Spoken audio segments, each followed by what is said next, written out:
Hello, everybody. Happy Tuesday. Bazang. Wait for it. Oh, shit. Oh, no. It didn't work.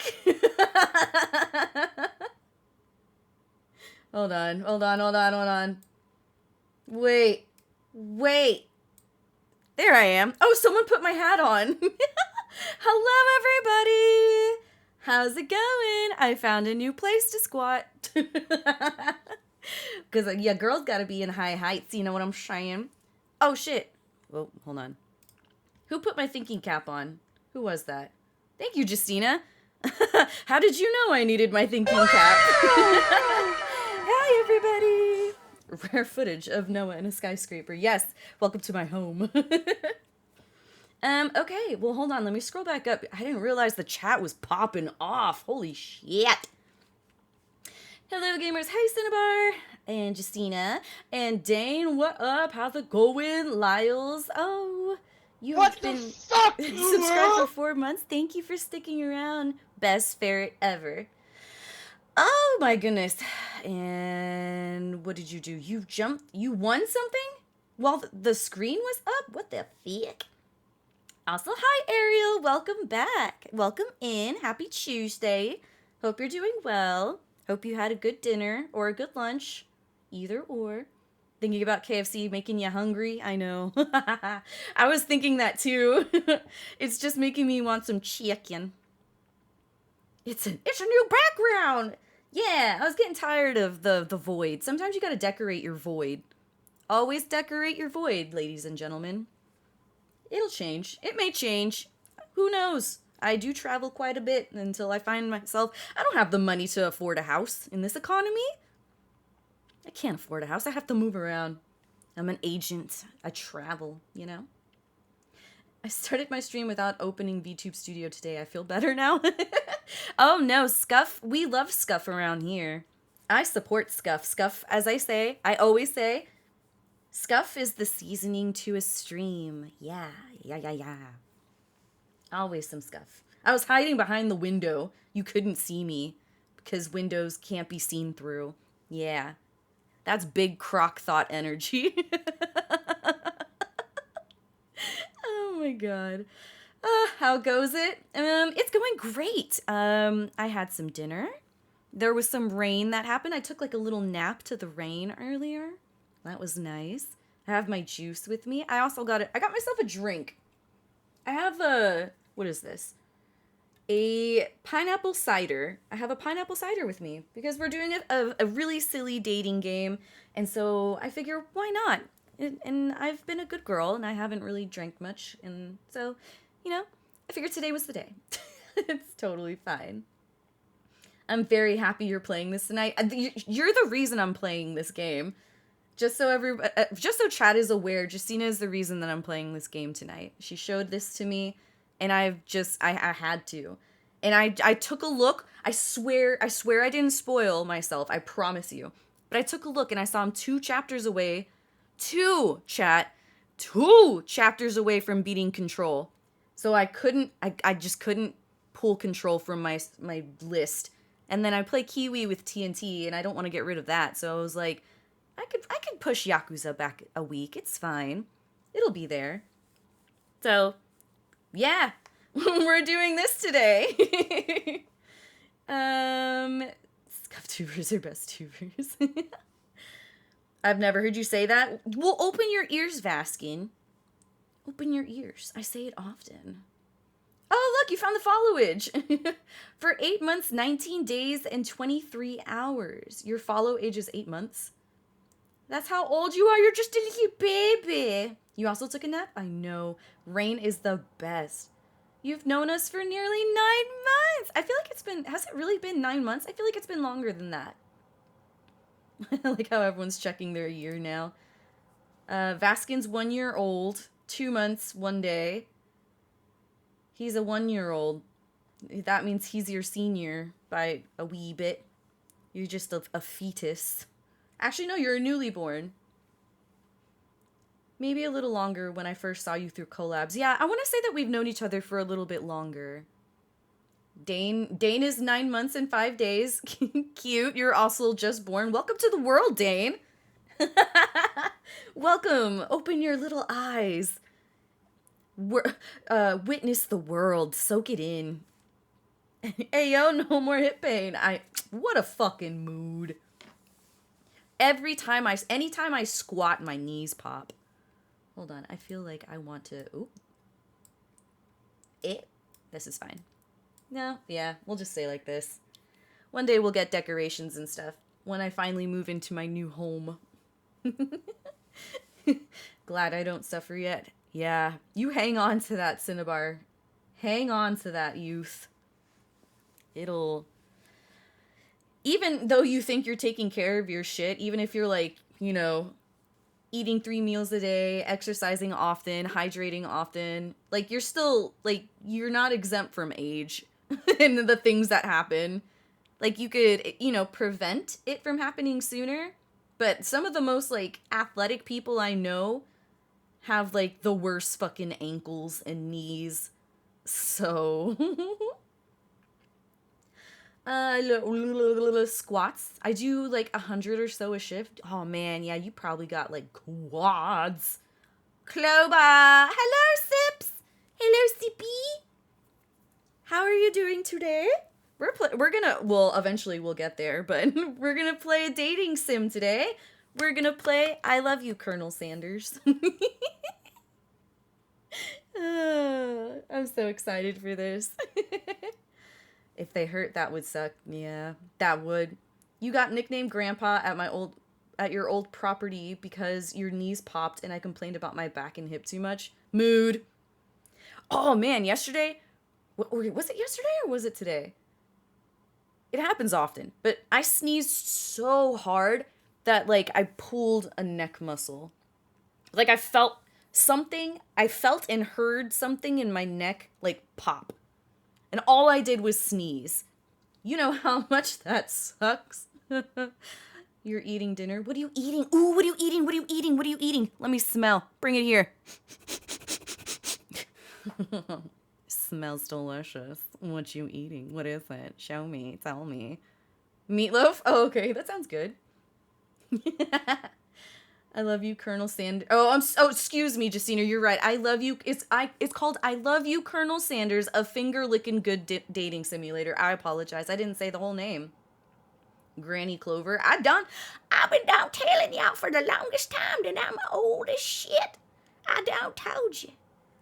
I done said, come over here, sit on Grandmama's lap. I'm fucking old.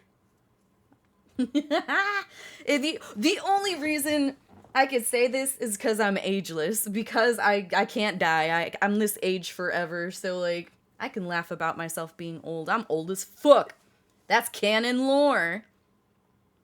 You've done that before? I'm gonna need a recording of every sneeze you ever sneezed. Oh my goodness. I'll start recording anytime I start getting the itch. I'm gonna be like, for Sips! And then I'll like get like a recording out and just like, or whatever noise decides to exit my mouth. It depends on how wide my mouth is. Like if I'm in the middle of speaking, I'm probably gonna get like a, but if I'm like sitting and kind of like it catches me off guard, there's probably a higher chance of there just being like a choo. When I'm in public, I heard it was bad to hold your sneezes in. I don't know if that's true. I remember this was like a Mythbusters thing, but I can't remember what it turned out to be. But in public, I'll hold my sneezes. And I know one of my friends will always be like, don't hold in your sneezes, that's bad for you. But is it true? Someone give me scientific documentation, and then I'll stop doing that. I sneezed while bent over and my whole lower back hurt. Oof. But like, I also understand what that's like. Really bad allergies, sneezed for like 30 minutes straight and pulled a neck muscle. Oh! Ooh, 30 minutes straight of sneezing? I would need someone to knock me out at that point. You sound like the little yellow elephant from Adventure Time. Tree Trunks! Hey, boys. You want some apple pie? I love Adventure Time. I fucking hated Tree Trunks, but like I loved her at the same time. Grandmama Clover's lap smells like Bengay and sulfur and Tiger Balm and el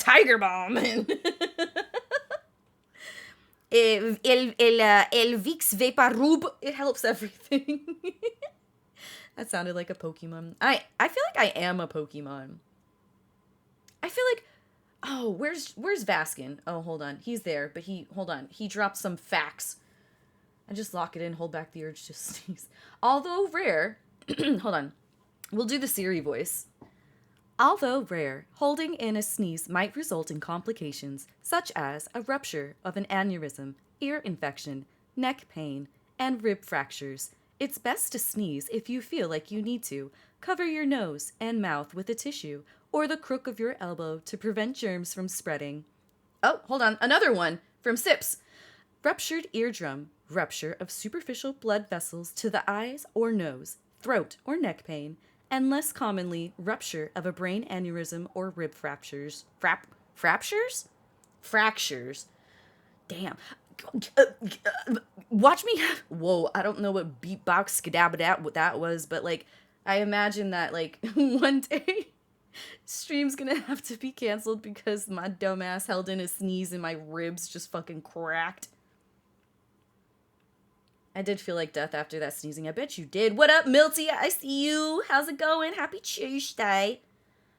Oh, do you mean like when someone holds their sneeze in while sneezing? Yeah. Love a good frapture from Starbucks. Oh my god. Story time. I was supposed to ask Vaskin about... Vaskin, what typing would I be if I was a Pokemon? I wouldn't just be fire. I'd be fire what? Okay, now that question's off my chest.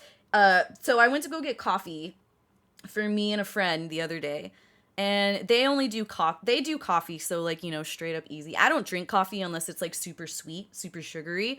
And if it's like really early, then obviously I won't do something like that. So I'll get like a pink drink or something that's not like sickeningly sweet, like a Frappuccino.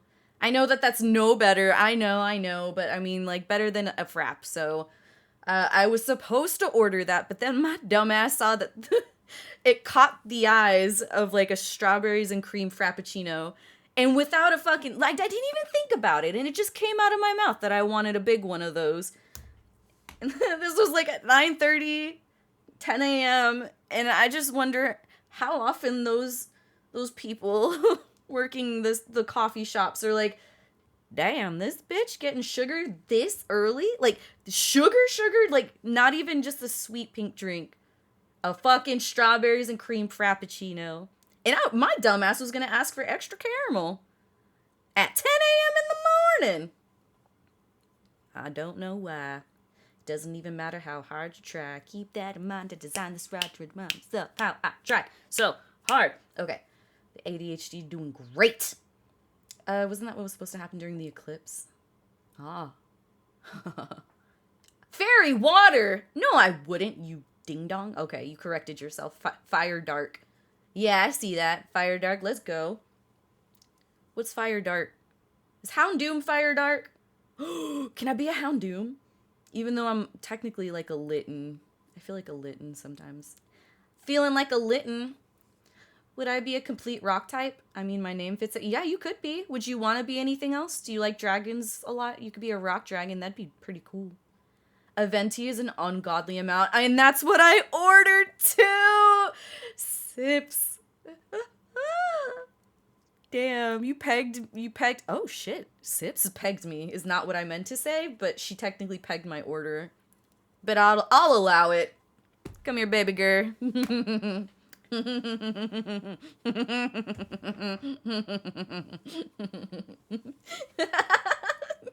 you saved the quote. Gat bitches. Yo, Sips has so many like kittens. Her Discord is such, I love chilling in her Discord. So like I noticed that she's got a lot of kittens. And it makes me think of that video that this girl did of her like server. And it's got like kittens 1, 2, 3, 4, 5, all the way down to 7. She's like, good night, kitten number 1, and then would unmute them and they would meow and then go on. Good night, kitten number 2. Sips, you gotta... Oh, Sips, you should do that if you haven't already. I came here at quite the time. Oh, shit, what up, Crow?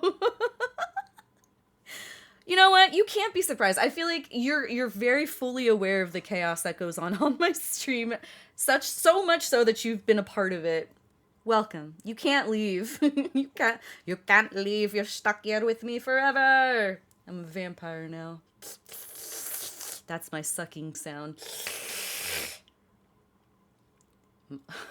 I need to stop talking. Dicks! Oh my god, why did the dick scare me? Dane was like, this is my time to shine. It was quote 69, let's go. Well then get your shit together. Get it all together and put it in a backpack. You should hang out with us more often. I love you too. Sips, I'm so happy that I've said it before. I'm allowed to get sappy on my own fucking stream. Sips, I'm glad to have met you, and I want to get to know you more. So slide in my DMs. I'm just kidding. I'll slide into yours eventually or something. Hey, aren't we playing Phasmo? Offline. We're off stream. We're hanging out soon. I got you, girl. Anyway.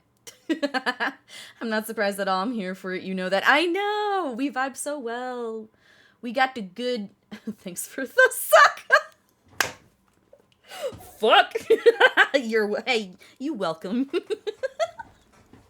If you stay my friend long enough, you're gonna get a good shucking. Stop, Clover. Stop. I haven't even opened my juice or my drink. Fuck you know. Pegging and sucking. It's Tuesday-Tuesday. We're supposed to play games. I feel like we're just chatting. That's okay. We're admiring the new view. Let's look out the window together. What do you see? Just Zatsu for a whole hour. I've never done it. I always feel like I have nothing interesting to talk about. I ramble so much. I feel like I could do it because I ramble so much. Ramble on. The time is now. The now is time. Sing my song. Y'all, I'm getting my karaoke shit together. I'm doing it. I'm fucking doing it. Slowly but surely. I'm trying to figure out what songs I want to do. So. Oh, wait. I should give y'all stars. I haven't given y'all stars today. Hold up, my homies.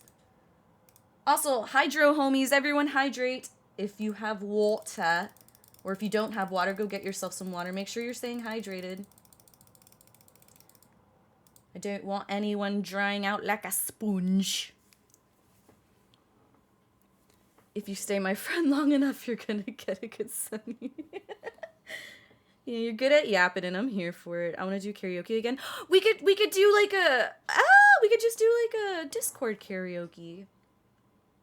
You know, nothing official, just pass off the mic. You know, that would be fun. I would do that. I would participate in that. I wonder if anyone in my... Hey, chat. Well, I know Sip sings. Chat, does anyone sing? Like, anything. It doesn't have to be, like, a specific genre. Not in public. Okay, so that means you do then, though, right? Like, you enjoy... By myself, yes. Yeah. I mean, I feel like everyone kind of does, right? Would that not be... Also, not to backseat, but I was going to suggest that you keep your Discord... just behind command to avoid scammers joining. Ah! I see. Let me... Oh, I feel like I have to burp. It went away. Behind command. Only under several very specific circumstances will I sing. Oh my god. Would you do it for Scooby Snack? What if I gave you a Scooby Snack? Don't hold your burps either. Wait, why? Will my head explode there too? Oh my goodness. Drink. One is alcohol. Hey, speaking of alcohol. Oh, fuck. Speaking of alcohol. Oh, it splashed on my keyboard. Oh, fuck. I don't have a napkin. I done fucked up. You know what we're gonna use? A shirt. Here's one. Oh, that's not a shirt. That's my dog. Hi, buddy. I'm sorry. Everything blends in. Everything's blending. Oh, here we go. Oh my god, I made too much juice. Hold on a second.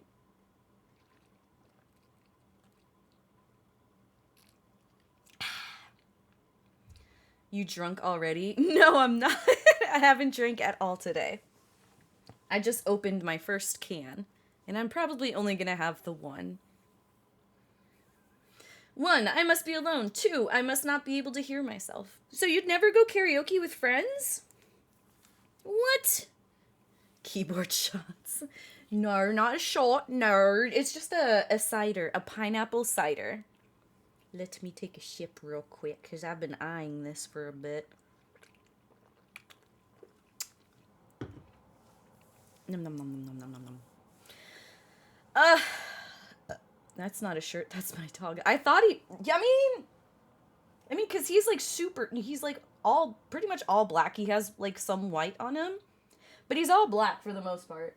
And he's in a pile of, I only wear black clothes pretty much.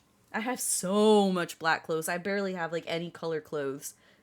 So, I mean, I thought I was grabbing a shirt.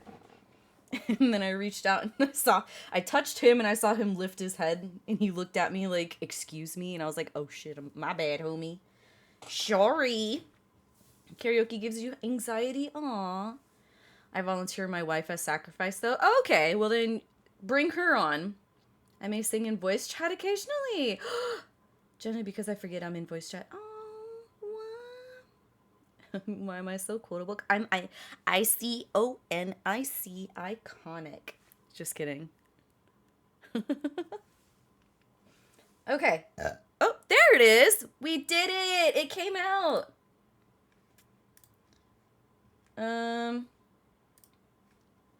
Hold on a second. Somebody sent me a message and I feel like I need to check this one. Talk amongst yourselves. I'm just kidding. Actually, let me give you some stars. There's like such a good mix of Pokemon in here today. I love it. I love it so much. Oh yeah, my clickety clackities. Don't mind me.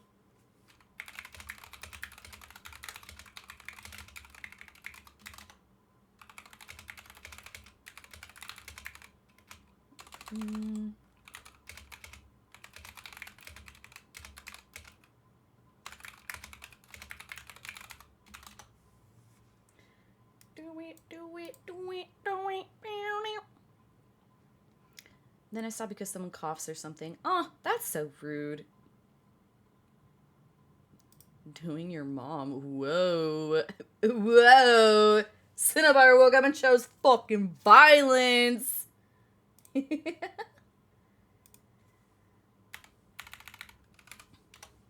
Oh, she. Okay. We are gonna play this game. Let me get to my library. And let me get it going.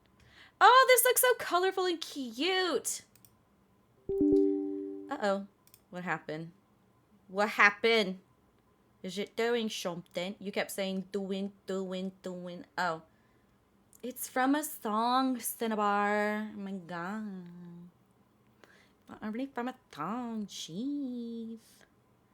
Where the hell is the game? Did it not pop up? Is it loading? Yes, it is. Oh my god, I need y'all to see this. I don't know but I think KFC like legit made this game.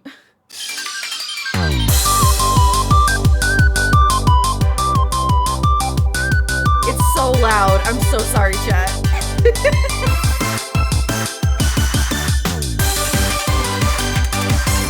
Not the fucking famous bowl.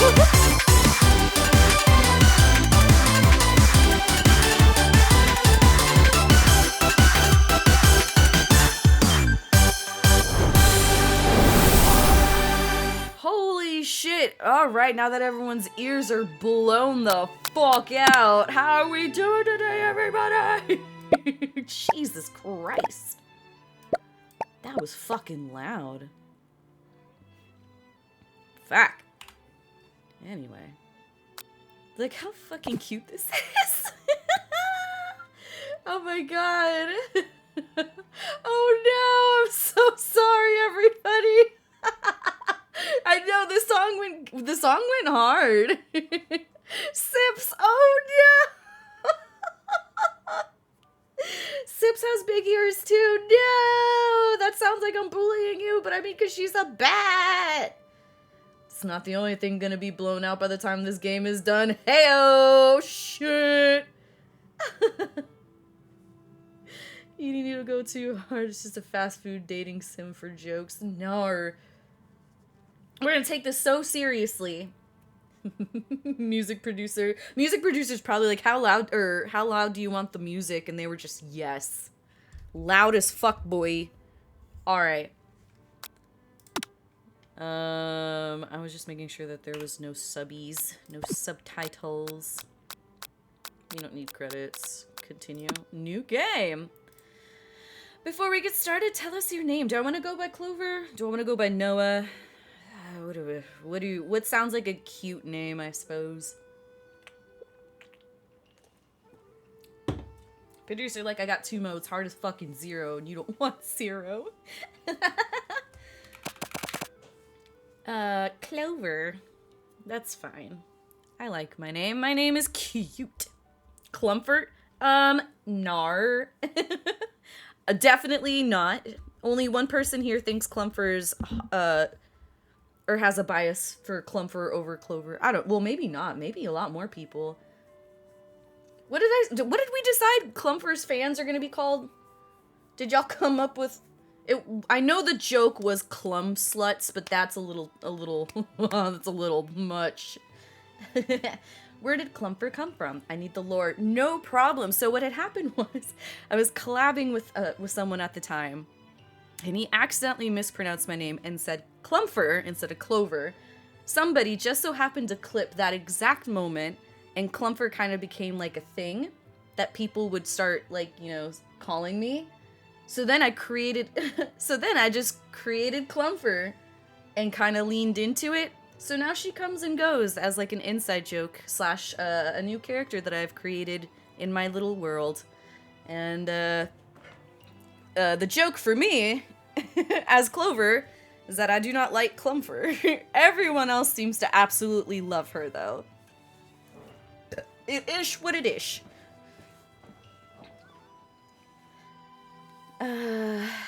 We can remove the L. No, you can't because it's a fan of Clumfer.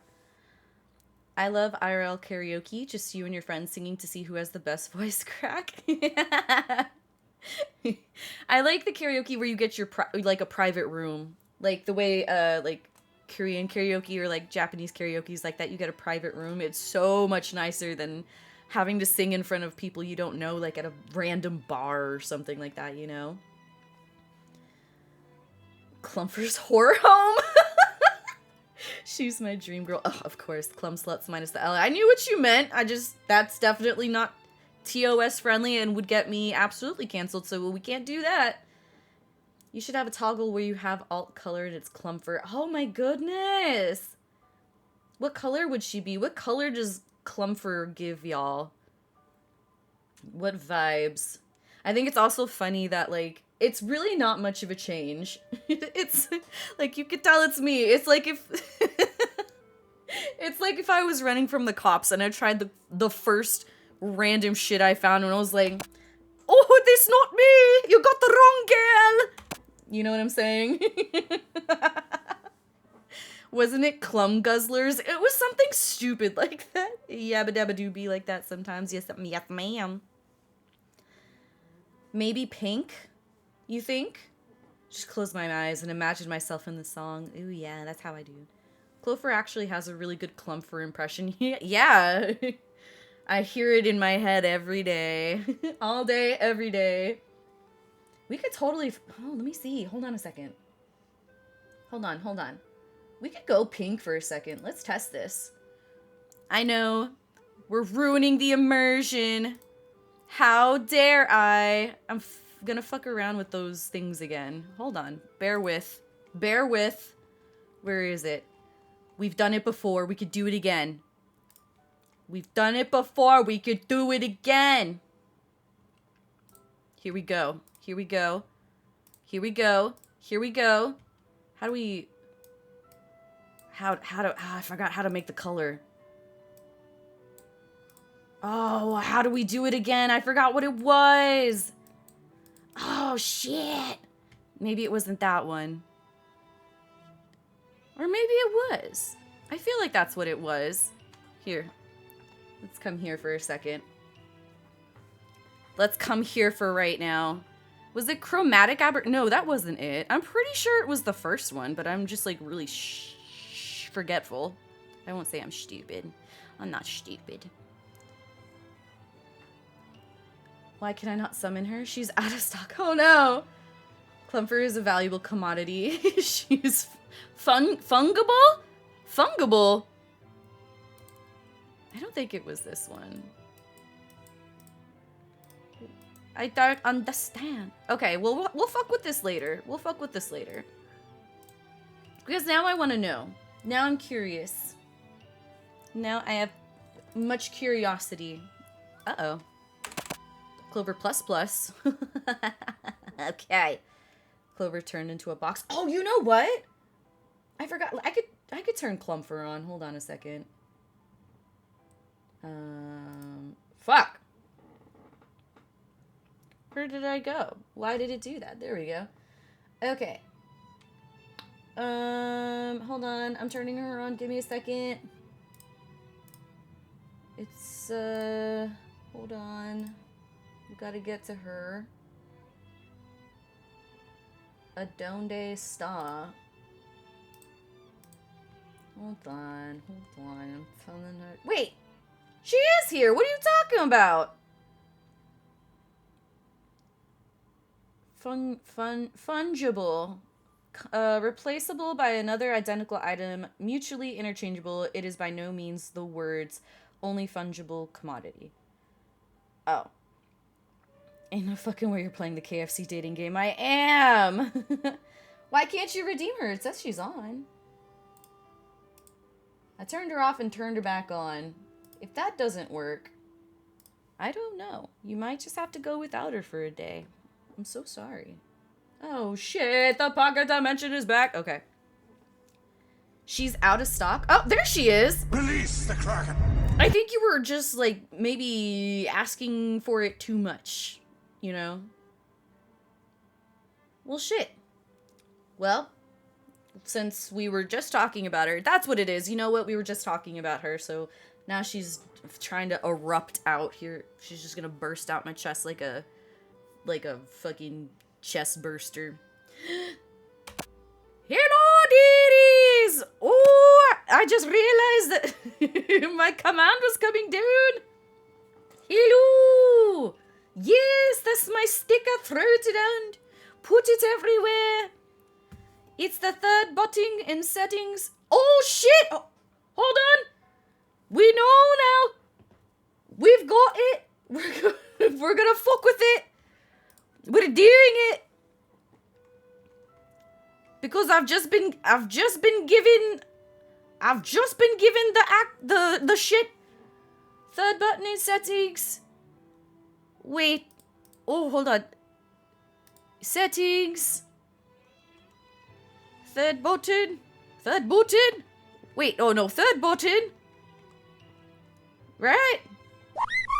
Wait, hold on. Customize module, customize multiply screen color for up meshes. Is there not an ooh not Clover? I can't. Ooh doesn't work with this voice. The little dude with the cog next to him. This one, yeah. Okay. Customize module. Customize module. Customize multiple screen color. This one. Okay. Oh, wait, what? Okay. Here we go. Behind the scenes. Okay. Oh my god. I don't know if I can do this right now. Ooh. This will be a little cool. I have so many layers. Oh my god. Yeah, maybe not now, but you know what? I want to play with it later for sure, my love. Keep that in mind. I'm going to reach out to you afterwards. Yeah, there's a lot of options. Okay, everybody, we're going to play the game now. Confirm. Oh, ooh, that looks delicious. Oh, yeah, and that's another thing is Clunfer's voice, or Clunfer, I mean me, it's never the same. The whole point is chaos. So the accent is everywhere. My backstory is everywhere. You never know it's real or fake. It's all over the place. You sleep softly as the morning sun casts a warm glow through the window of your modest student apartment. The world is peaceful and serene. You could stay in the moment forever. Or you could wake up now. Your first day of culinary school is no time to sleep in. Shut up. Lying in bed, you stare at the ceiling, thinking about everything that awaits you at the prestigious University of Cooking School Academy for Learning. Your mind begins to wander. Who will be there? What will you cook? What should you wear? Time begins to fly by, and you find your imagination getting away from you. No, I would daydream just a little bit. It's here, finally. Your first day of culinary school. So many dishes to prepare. So many students to meet. Your mind is swimming with possibilities when you realize you're running late. You grab a biscuit and burst out the door in a hurry. Dum dum dum. Delicious. Oishii. Just what you need to wake up those taste buds.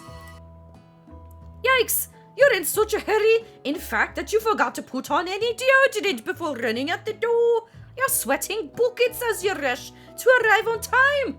Oh! Standing in the quad, you gaze upon the magnificent University of Cooking School Academy for Learning. Here comes your lifelong best friend forever, Miriam. She's the most adorably awkward person you've ever met, and you absolutely love her for it. She's so cute. Oh my goodness, smooches. Good morning, Clover. Are you excited for the first day for the rest of our lives?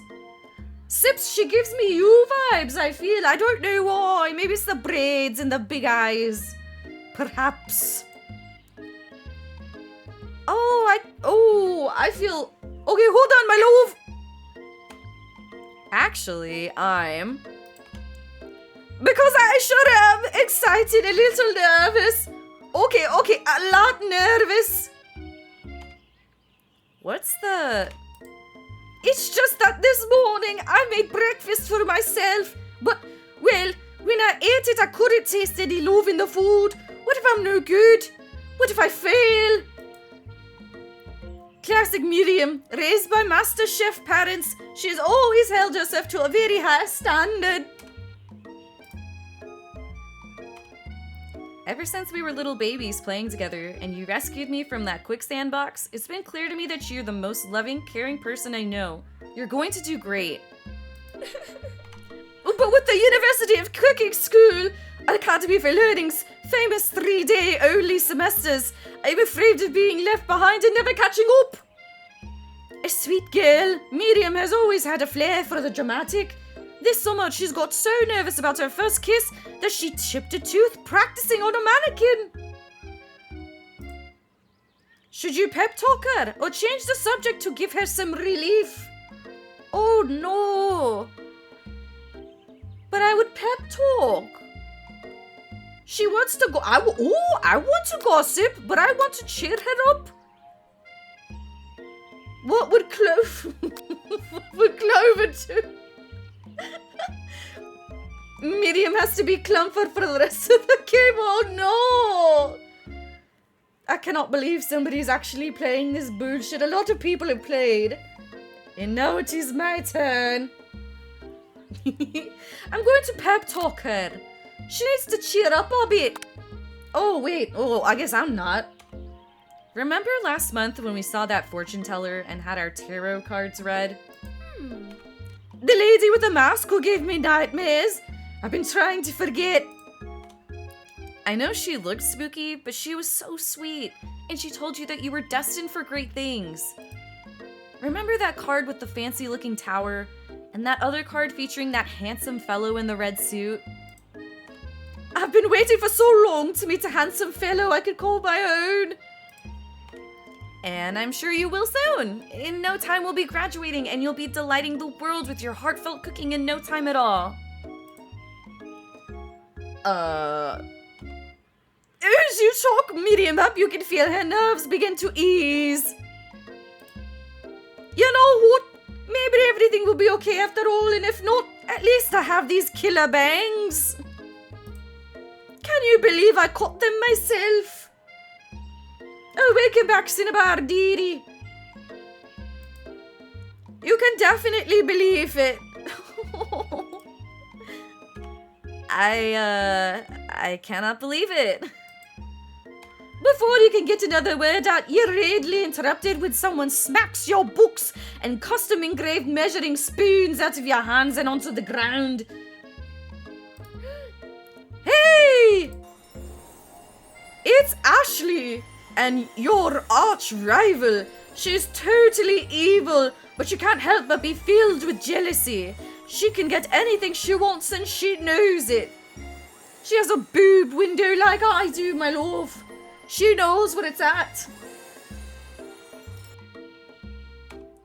Hello, Ashley.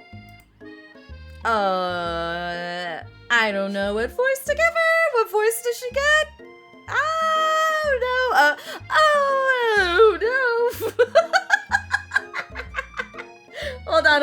Hold on. Give her a mean girl voice, like Valley Girl. Oh, I didn't see you there, chicken shins. Oh, you leave Clover's shins alone. They're perfectly normal shins. Oh, I can't stand Ashley. Even her name is annoying. You know for a fact that it's actually Ashley, but she had to add extra letters to make herself feel better than everyone. What a bitch. But she do got them thick thighs. She cute though. Fuck. If anyone here knows what perfect shins look like, it's us. Wait, we're not going to let you or your really weird insults get to us. Across the quad, you see Ashley's best friend, Van the man.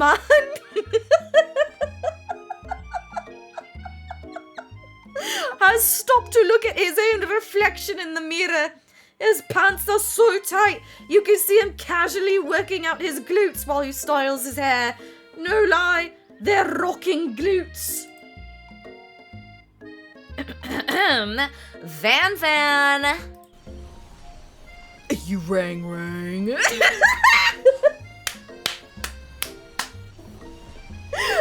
at this JoJo-looking motherfucker!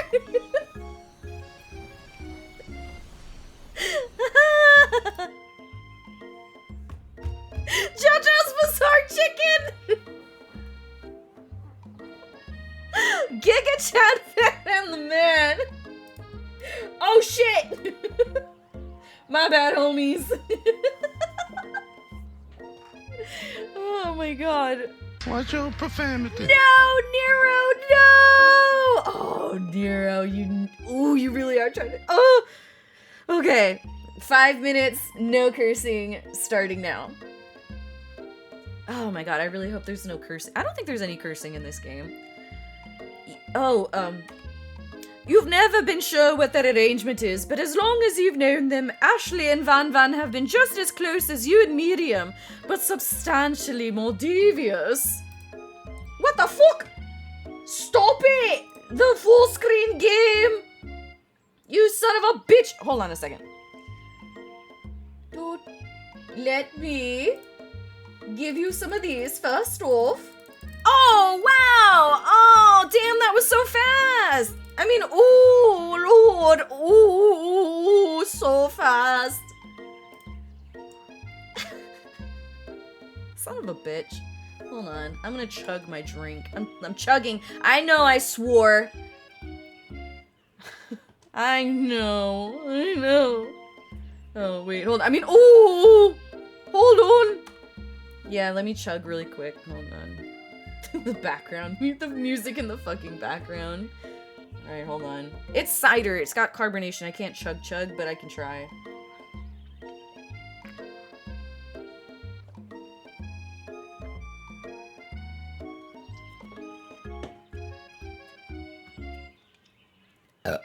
Oh my god. Oh shit. There's a demon trying to get out of me. Oh fuck. Oh my god. You ever just... TMI, but welcome to the Agent of Chaos. You ever burp and taste something you ate earlier? Why did my burp taste like cheese?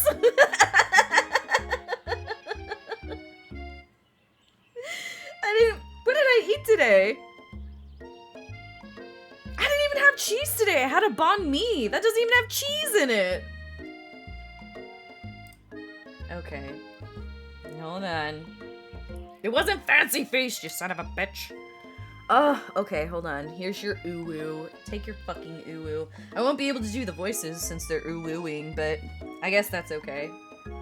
We got Clumper in here for so long. Okay, 5 minutes. 5 minutes starting. Oh my god. Y'all said to not hold them in, so I'm not holding them in. Okay. 5 minutes, the uwu starting now. You've never been sure what their arrangement is, but as long as you've known them, Ashley and Van Van have been just as close. Oh wait, I already read this shit. Fuck. Moving on. I can't believe that University of Cooking School Academy for Learning would ever allow people like you to attend as students. I know, right? You think that they just hand us their diplomas now. Or maybe hire us on as professors. You amateurs could learn a thing from us, uwu. With the first day of school about to start, there's just not time to properly tell these two off, so you resist the urge. Let's go, Miriam. Psh, see you later, losers, uwu. Who the fuck? As you approach the door, you see a goofy-looking kid pushing hard against the window directly next to it. The fuck? Who the fuck is this kid? Fuck!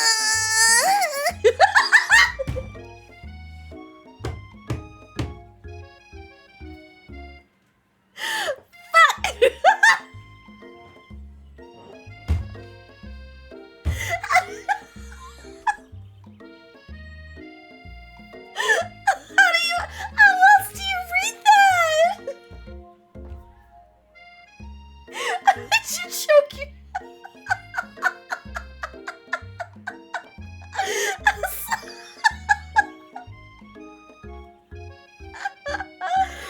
Oh my god, okay.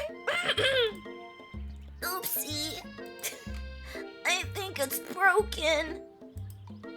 You reach forward and easily pull the door open. That should do the trick, uwu. I love you. I think you mean thank you? My name is Pop. I was named after my papa. He's old. Could someone like this also be a student at the school? He must be one heck of a chef. Also, his name tag clearly says Bob, but I guess he's reading it upside down. Hi, Pop. I'm Clover. So, are you gonna make me hold the door all day? No! And with that, the young man walks into the building ahead of you. it just me, or is he kinda cute? Girl, that's lollybait. You better stop. I think it's just you. You both shrug your shoulders before following him into the building. No, Vaskin, why? But look, the fucking link. It has chowder stinky cheese.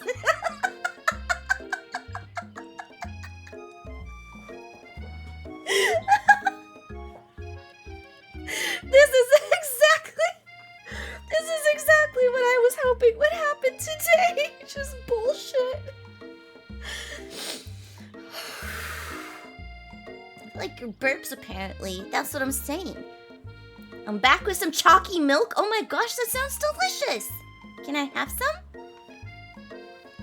I would like a sippy straw, or a straw in the shape of a heart. Watch the clip. Oh no. Oh, Justina, don't judge me. Oh, fuck. Who's that? You stand at the edge of the room, unsure where to sit. Other students wander in and keep themselves busy chit-chatting. Oh my god! A scruffy-looking pooch takes his place at a podium at the front of class. Adorable! Now, quiet down, everyone. Who is this unreasonably cute pup, and why is he our colleague in class? You must be Sprinkles, head instructor and CEO of UCS AL. Oh, please call me Professor Dog. I may be cute and little and fluffy, but I still demand respect. Woof. Ooh. What? A cute dog is our professor? This is the best school ever. I guess only a dog's nose is capable of picking up all the nuances of fine dining. Out of nowhere, wind begins to rush around you as a swirl of cherry blossom petals fill the air inside the classroom. I'm chilly. Someone close the window. And then he walks in. You're immediately swept up in the aura of this new student and his remarkable goatee. Who knew anyone could be so handsome? Time stands still at the Iron Hill. Okay, good. Anyway. It's him. It's... Oh shit, no, Clumper is Miriam, right? We decided Clumper is Miriam. It's him! It's... If it isn't my favorite student, Harland. Colonel Sanders interrupts Sprinkles. Sorry, Professor Dog, before he can finish his sentence. Please, call me Colonel. I wish I could give him a sexy voice, but I don't think I can. Colonel Sanders. This bitch. A hushed murmur rolls through the classroom as Colonel Sanders walks down the aisle of desks. Suddenly, the room is sweltering. Sweat begins to bead across your brow. Jesus, sweat begins to bead across your brow. You feel like everyone is looking at you. And you're not entirely wrong. Ugh. And this over here must be Sweaty Sweats a lot. Maybe we should open that window back up before Faucet Pitts melts into a puddle and evaporates entirely. Hold on just a second. Nobody talks to my friend like that. You two both know my name. We were in the same kindergarten class. And what is with all your really weird insults? Besides, when Clovis sweats, it's not gross, it's beautiful. Look at that shimmer. Oh no. Colonel Sanders, beautiful angel that he is, stands before you, smiling gently, his hand outstretched. Boy, howdy, this classroom gets hotter than a Kentucky fryer. Oh, there we go. I found his voice. Please use my handkerchief. You freeze up. Colonel Sanders is talking to you. Zamzaddy, when the 11 spice is coming out, you know what I'm saying? Slap my ass and slather me down, put me in some oil, I'm ready. To be fried. French punch. Oh no, not the French punch.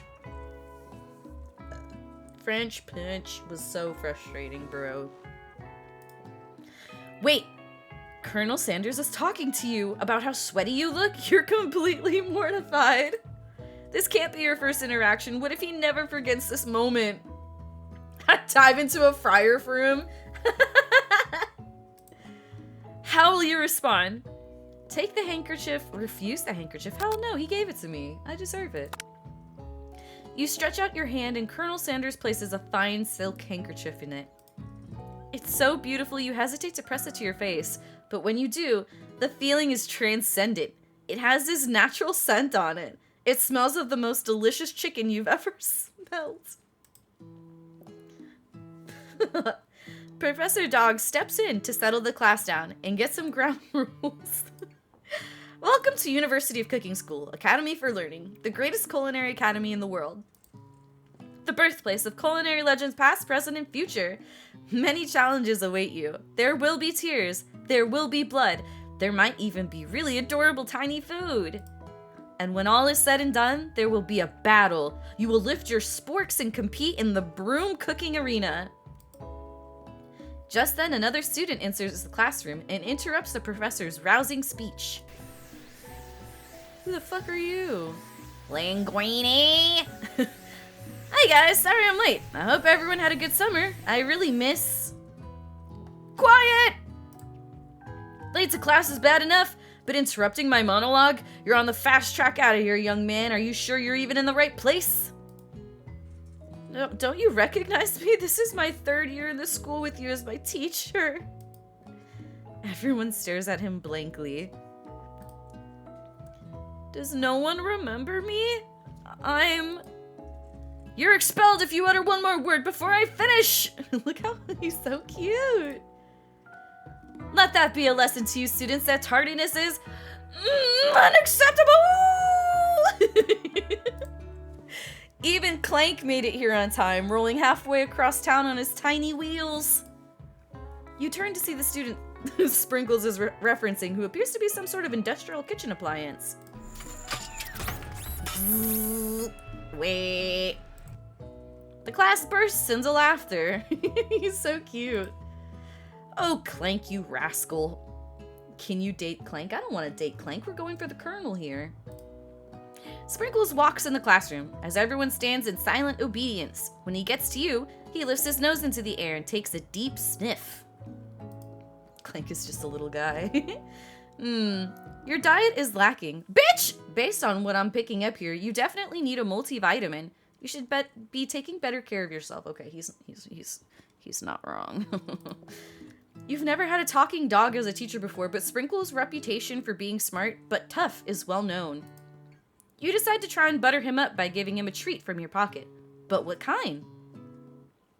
Beef treat, rubber ball, chicken snack. He's on a chicken pedestal. It's gotta be chicken. This is KFC, it's gotta be chicken. You reach beneath your apron and return with a chicken snack in your hand. Sprinkle's eyes go wide as he locks onto it. His favorite! Yay! Well, I think there might be some competition for new star student. Fuck, I just bribed the teacher. The furry professor immediately devours the snack, leaving your hand slick with a coating of warm doggy drool.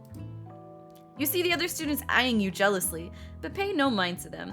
If they wanted to succeed in life, they should have learned the importance of carrying a range of dog treat flavors on them at all times. Settle down, young chefs. Take your seats and prepare to have your minds open to the amazing possibilities of culinary creation. As everyone wishes to claim their favorite seats, you're left standing at the front of the room. Only 2 options remain. Oh no! Hey Clover, there's a seat here! It seems that no one has claimed the seat next to me, if you're interested. Oh no! Fuck, 2 good options! No! Ah! But I'm a chick. Oh no! I'm a chicks before dicks kind of situation. But at the same time, the whole point of this game is to get close to Colonel Sanders. What?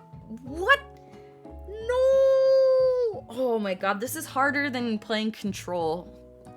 I need to drink my drink. Hold on a second.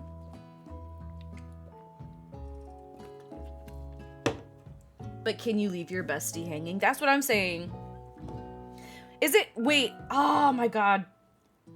Is it something... Can I only date him? Or can I date her, too? I would date my bestie. I would hella date my bestie.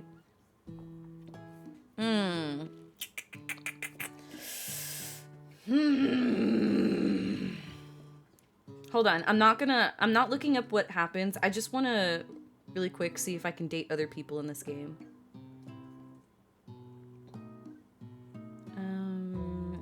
Can you date other people in I Love You, Colonel Sanders?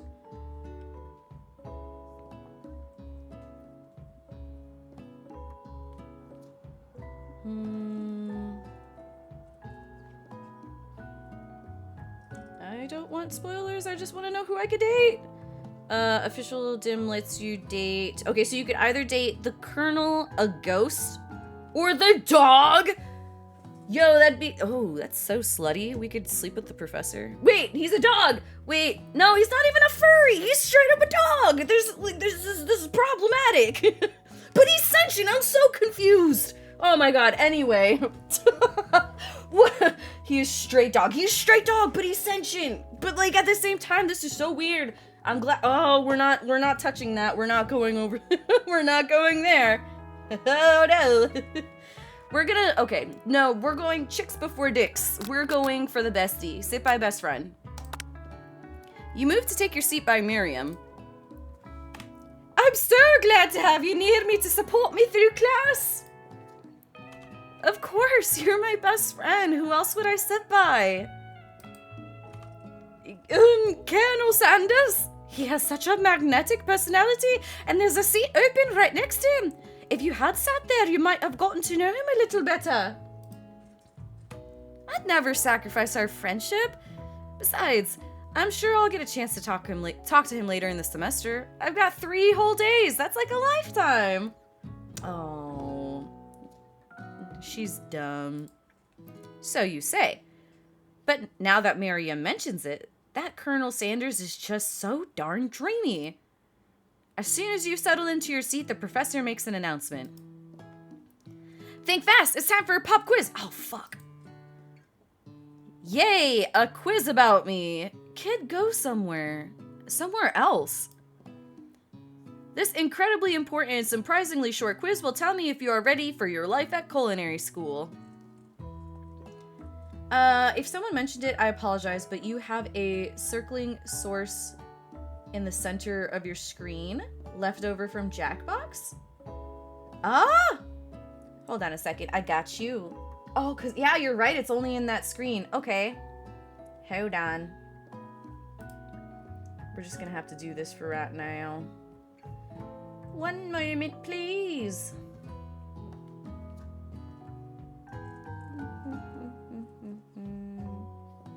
There it goes. Damn, not a single person noticed it until you... Oh, that's not just me. I thought so just me. Oh no! Why didn't anyone say anything? We've been streaming for an hour.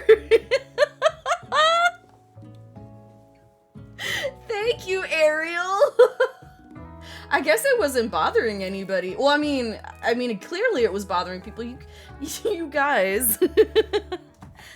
Just, if anything weird like that happens, let me know. I could try and fix it. Or at least see if it's me or not. But we're good now. Damn, when I upload the VOD, that's gonna drive people insane. Maybe we are all a little silly. Oh, yeah. Oh, most definitely.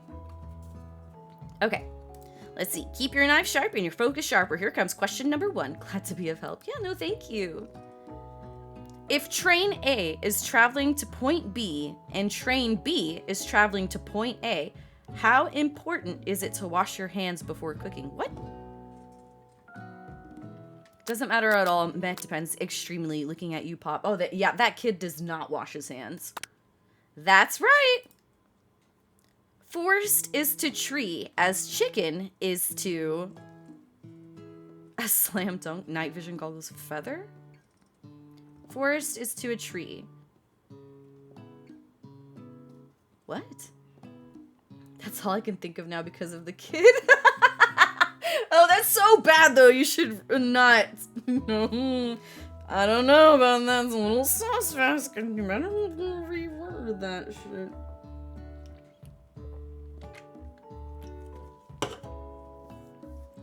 I don't understand.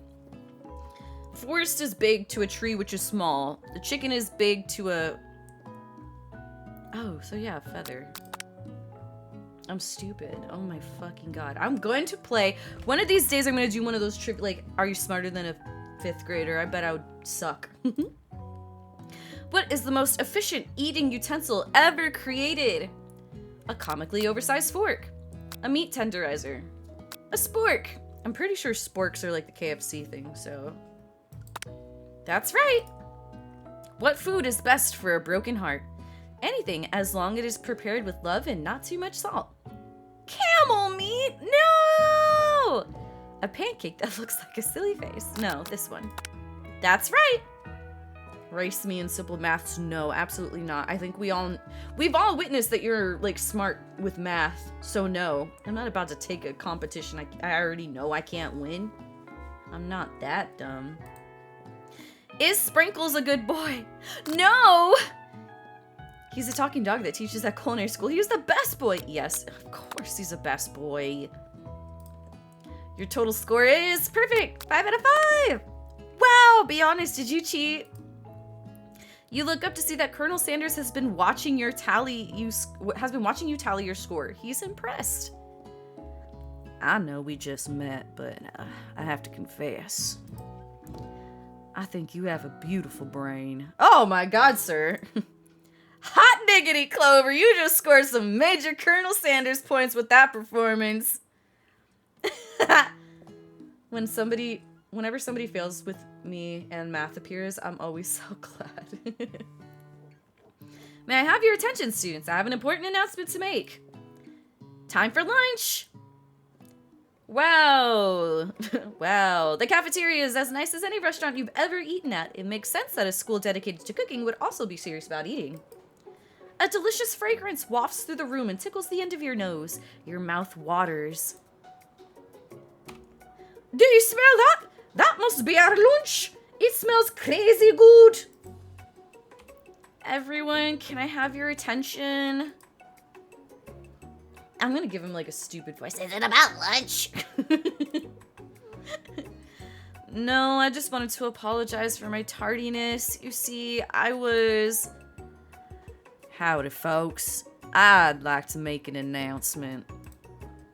Hey, It's about lunch. Everyone cheers! Woo! Wait. Yeah. But Shush! Oh. Shush! Lunch, lunch, lunch. She said, shh. Why does student walk like a zombie? In honor of the new semester, I have prepared something special to share with everyone for lunch. That must be the smell I smelled! Indeed, that smell. You hold your breath, waiting to see what food this mysterious student has created. You've heard he's very talented, but were the rumors true? Is this? Colonel Sanders lifts a large bucket above his head. Its contents glimmer in the light. Piled high are huge pieces of chicken, breaded and fried to a crispy golden finish. Fuck, this game is great advertising. The aroma envelops you, and you begin to feel warm and safe. I'm sorry, but I've never been to a KFC and felt warm and safe. The psyop is working. Oh my god. Colonel Sanders has filled a bucket with chicken? What a novel concept. Your stomach begins to grumble as if to say, stop thinking and start eating. I'm gonna take KFC to a culinary school and see what happens. You gotta claim that you made it, though. For years, I have been developing a secret recipe for the perfect fried chicken. By my calculation, nothing less than 11 herbs and spices are required to achieve the perfect balance of flavors. You look around and notice that every other student has a pen and paper and is scribbling notes as fast as they can. But that's all I have to say. Oh, that's all I'll say about that. Well, you think we want your stupid secret recipe, dude? Psh, nah, my dude, nah. I'm just, drafting the last will's testament in case, one of those ingredients is, poison. Got him. He looks around nervously to see if anyone else is laughing at his sick burn. You wait to see what zinger Ashley has prepared to follow up, but she suddenly takes a different approach. Yeah, and I was just, like, writing in my diary. Dear Diary, today I smelled something beautiful. I knew at that moment that only the hands of a true gentleman could fry chicken so tender. You see her body language change from bitter and evil to sweet and innocent as she slides closer to Colonel Sanders. She realizes that he is destined for greatness and fame with cooking skills like this. She wants him all to herself. I hate this voice more than Uwu. Yeah, well, we don't like Ashley. Oh, please. Well, Van the man, if you don't want any, I'll take his. Whoa, I mean, I guess I'll try it. He takes one bite and his eyes grow wide. He starts contorting his face as he tries to hold in his pure exhilaration and act unimpressed. Easy now. There's enough for everyone. Please, my fellow classmates, dig in. It really does make the evil come across more. Yeah, we said she's supposed to have a stupid voice. We don't like her. You take one of the pieces of fried chicken out of this bucket and sink your teeth into. Oh, I sink my fangs into it. It's totally Sugoi-desu. Tasting. Oh shit, we're in space. Tasting Colonel Sanders' food transports you to another dimension. Alone with your taste buds, gripping a drumstick in your hand, you float weightlessly. Focus your mind and meditate on this moment. Try and identify every flavor. Savor the moment and everything that it tells you about Colonel Sanders' culinary heart. Swim toward the light. I'm gonna go with one of these two. Focus your mind and meditate. I don't know how to meditate. Try and identify every flavor. Savor the moment. Sitting on the toilet. If Justina's listening, she won't be far behind.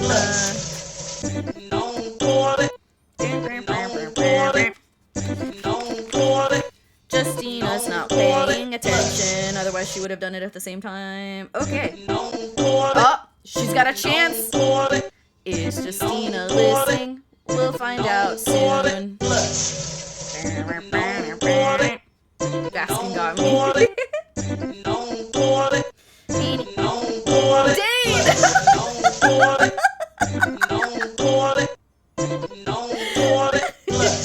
Oh my god, one of these days you guys need to all do it at the exact same time. Okay, I do have some new ones down, so I'm going to read them to you regardless of whether y'all wanted them or you were just doing it for the meme of it. So, let's go. All of us hop in a voice chat and coordinate it. Okay, so for Cinnabar...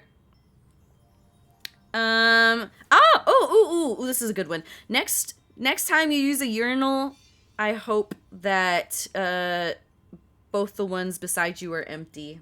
So you know, I know that that's like man law. You don't take spots next to each other. For you, Vaskin, because I know you're clumsy.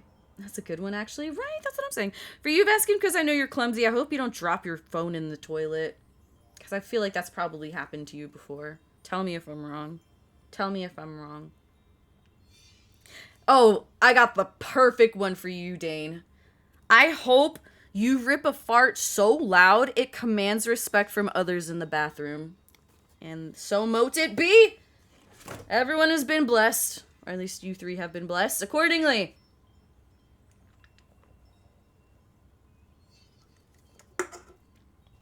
I don't know if I've ever dropped my phone, but I have dropped my keys. Ooh, that sucks. We're gonna do this one. The flavors in your mouth are beautiful, pure, heavenly. What a guy. Along with the flavors, you feel something that can only be described as love. For a man? For a flavor? Are they the same? After tasting his food, you try to get some one-on-one time with Colonel Sanders. Colonel Sanders smiles ever so softly as you approach. He stops what he is doing and allows you to break the silence. The one thing that scares me with my phone is walking by the drains for the rain. Ooh, I worry about that too. Even if I know my phone's in my bag or in my pocket, if I see a grate or like a storm drain or just a hole in the ground or something, I'll still like pat wherever it's at just to make sure it's safe. Colonel, I wondered if I could talk to you for a second. Anything for a fellow chef. What exactly was on that chicken? Oh shit, look at him. He's sweating. Ha ha ha ha ha! How bold to come out and ask.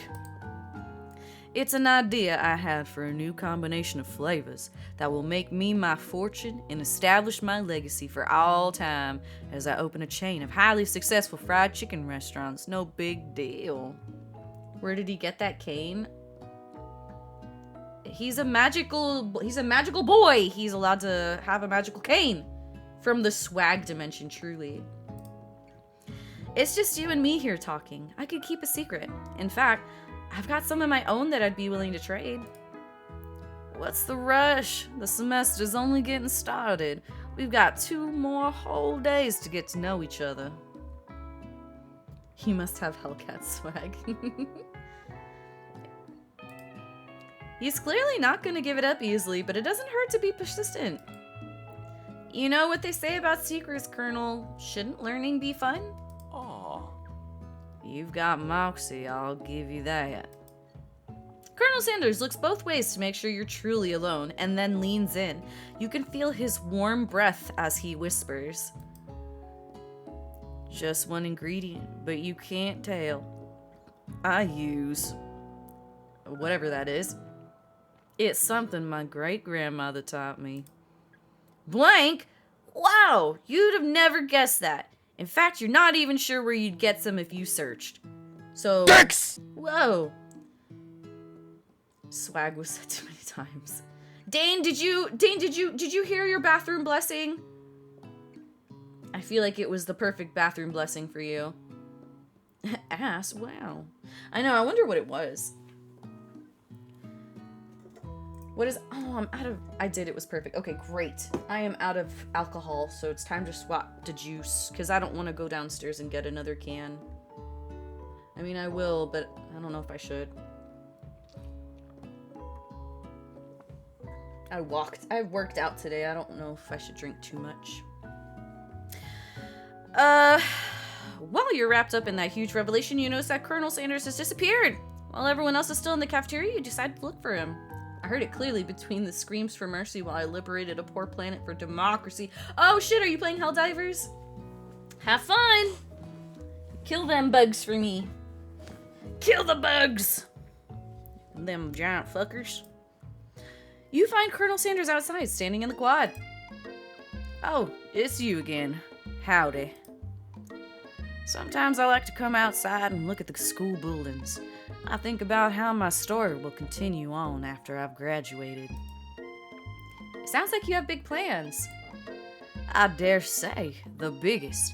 I will leave my mark on this world. You can bet on that. Alone together for the first time, you figure now is the perfect moment to show your personality to him. Neg him to show your own strength. Wow him with a big idea, to add an additional ingredient, to really spice things up. Be modest, but thoughtful. But he already said 11. Isn't there 11? Straight up, there's 11 herbs and spices. If I try and recommend a 12th, I feel like... I don't know if he'll like that. I don't think so. Be modest but thoughtful. But I feel like the long... There's 11, and he already said he had 11. But this is the longest answer. I feel like they obviously want you to click it. I think too much to play dating sims, guys. I think I overthink too much. What kind of logic is that? 11 spices. Right, 11 spices. What do you mean, what kind of logic is that? Is that not right?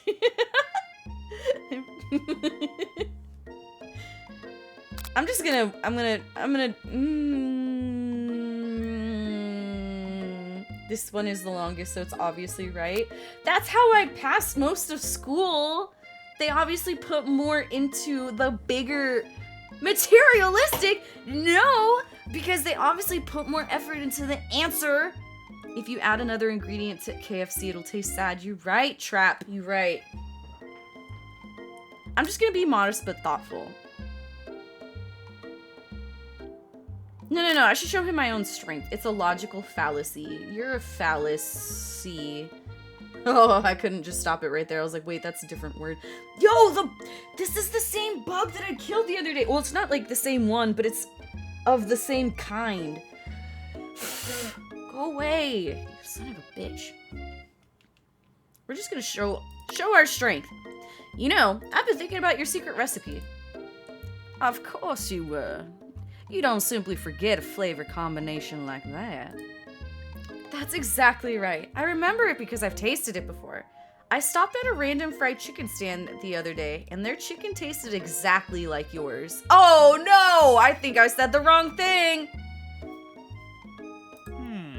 Did you just compare my recipe to a random fried chicken stand? Well, yes, I did, but it was a really good stand, especially considering it was frozen first! What the fuck is wrong with me? Frozen chicken! Colonel Sanders struggles to conceal his emotion, fighting back tears of anger. This is why oh man, I don't have any experience with this shit.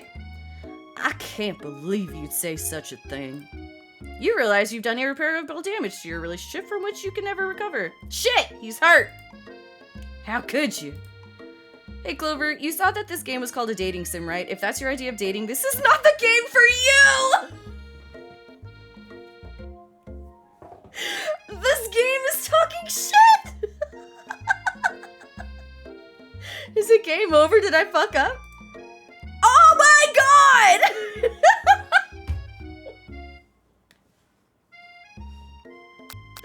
What the fuck? I lost this stupid chicken game. That's rich. Oh my god. Oh, wow. Wow. Okay, we're doing the long one. I guarantee you this was the fucking... How the fuck do you lose in a dating sim? That's just it! I don't date! Romance ain't my thing! Like, truly. Like, I'm gonna fail this shit. He's a southern boy. Modest. First step, B Clover. Okay, we'll go modest. No, Dane. That what? Is the shortest answer therefore wrong?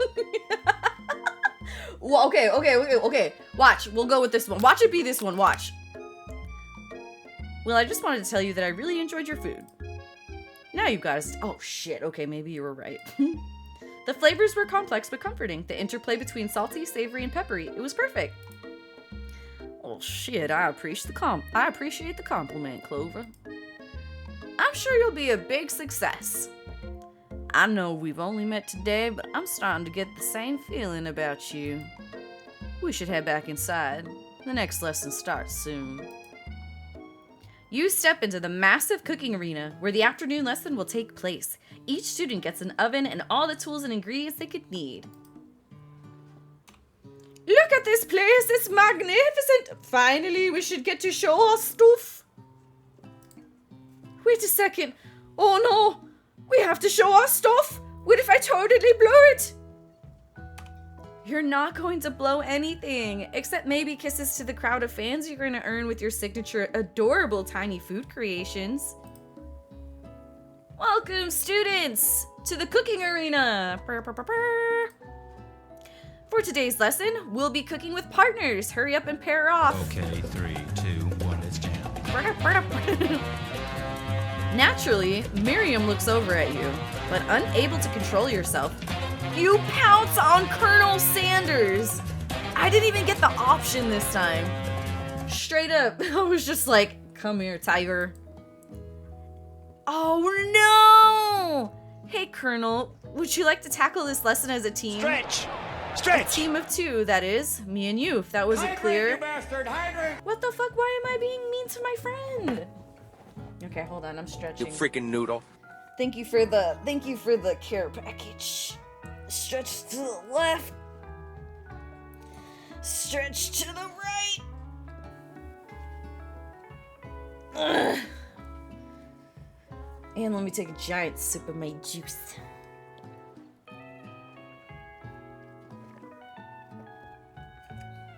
Nom nom nom nom. Wanna be my partner? Aw. Sure, Clover. I'll prepare our station. Oh, without you as a partner, Miriam is left standing all alone. Two different students quickly take notice. Hello, new partner. Beep boop. Bzz. Oh, I have made her go with the. Ugh. Oh my! Two potential partners. I'm so sorry, gentlemen, but I don't know who to choose. It looks like you'll have to pick for her. Friend duties can be a little awkward, but that's the price you pay for not being alone forever. Oh my god. Who do you want to ask to be Miriam's partner? Definitely not Pop. Sorry, Pop, but I think Miriam will be partnering with Clank today. It's okay, I already ate. It's not entirely clear if Pop has any idea what the point of school even is at this juncture. Clank is clearly excited to have some attention. He heats up and begins to roll back and forth. Warp, warp, warp. Hold on there, fella. We don't even know the assignment yet. Technically, Clank might not have a face, but there's something charming and earnest about him. What the fuck? Am I setting my friend up with a robot? Bzzz. Tissue? I hardly know you. Oh. Clank judders and a panel shakes loose. You get the impression that this is a sign of affection. Looks like you two will be fine. Now it's time to focus on your own cooking classwork. Alright, you two. For today's lesson, we're going to keep it simple. Pick a basic dish and divide up the steps. No chef is an island. It takes 2 flints to make a fire. You get the idea. Which dish do you suggest to your partner, Colonel Sanders? Steak tartare seems easy enough. It's fancy, and you don't even need to cook it. Using octopus will blow Colonel Sanders' mind. Your grandmother's mashed potatoes and gravy. Hold on. Isn't mashed potatoes and gravy a KFC thing? Obviously, I don't go eat at KFC very often. So is mashed potatoes and gravy a KFC thing? I'm pretty sure because they have it in their famous bowls, right? I think we're gonna do that. I'm pretty sure KFC doesn't use real potatoes. It's a big deal? Okay. I've always been something of a down-home chef. I was thinking we could make something warm, inviting, comforting. Maybe mashed potatoes. And gravy? I couldn't imagine one without the other. Colonel Sanders casts a coy look at you, causing your whole face to go beet red. Oh shit, I could do that. Causing your whole face to go beet red. Embarrassed, you quickly turn away. I'll go get the potatoes. No, please. Let me. Picking perfect produce is a passion of mine. Looks like things are getting pretty fresh around here. And does someone have a crush on Colonel Sanders? We're just cooking partners. Mind your own business, bitch. Sanders' heart is my business, and you'd better keep your fingers off my man. Did someone call for me? No cheese, Van Van. Well, I'm over here crushing Clover's dreams. You're supposed to be taking care of our classwork. That was the deal, remember? Colonel Sanders returns, arms full of peeled potatoes. He tosses them into boiling water and turns his attention to you and your old friends. Oh, howdy there, Ashley. Van. Are we working in a quartet instead of duet now? Actually, no. It looked like Clover was struggling, so we offered to give them a hand. You know how it is, these young amateur chefs need a lot of mentoring. I was gonna say, Colonel Sanders, maybe I could also teach you a thing or two about fancy food. Maybe one day you might be able to get up to my level. Ha! Doubt it. I fucking hate that his hair stops at a star. Like, if that ain't JoJo coded. The only thing I like from KFC is their chicken bowls. Poor Van. I don't know. I think Van deserves it. Don't be rude, Van. Personally, I have no doubts whatsoever about you, Colonel Sanders' ability to concoct creations worthy of admiration. After all, your fried chicken was quite spectacular. But Colonel, if you ask me, I might be a better partner for you than this thing that has positioned itself at your station. Can we take notice of the fact that she has drumsticks on the inside of her thighs? Because I see it. Don't you feel deep down that we cast complementary shadows? We fit together like a thigh and a drumstick. It just makes sense. Nothing about this makes any sense, but one thing is clear, she's coming for Colonel if you don't watch out. Book! What up, Baggett? Let's go! Hi, Raiders! Welcome in! Hi, everybody! Coming for them chicken wings, I am. I know. This game's making me so hungry. Welcome. I'm Clover Nova. If you haven't been here before, I'm playing some I Love You, Colonel Sanders. A finger-licking good dating sim. Yeah, so take a seat. Were you doing some more art today, Baguette? You're so talented. Welcome. Thank you. Yeah. Feel free to get some water. Feel free to stay. Feel free to leave. Whatever you gotta do. Played some Helldiver. Hey, we got someone playing Helldiver in chat right now. I'm thinking about getting it just so I can fight robots, but I'm not about the bug situation. One day, maybe. Let's play. Maybe. If I was you, wind up getting it, just... I hope you're patient with the fact that, one, I'm not good at shooters, and then two, I probably won't be very good at killing bugs. But we can try robots! Hi! How's it going, senpai? Welcome in! How's your day? How's your Tuesday? Did I hear democracy? Oh yeah, there he is right there. Baguette was playing some Helldiver. I love this game. Y'all, I lost earlier. Olafi, thank you for the follow. Thank you. Mission success. So yeah, we're playing some dating sims. Let's go. I need to ask for some backup here before things get ugly. Yeah, but feel free to stay if you'd like, get comfy. If not, feel free to depart if you need to. I understand. Turn to Colonel Sanders, hunk of hunks in your time of need. Turn to Miriam, forever bestie who always has your back. Oh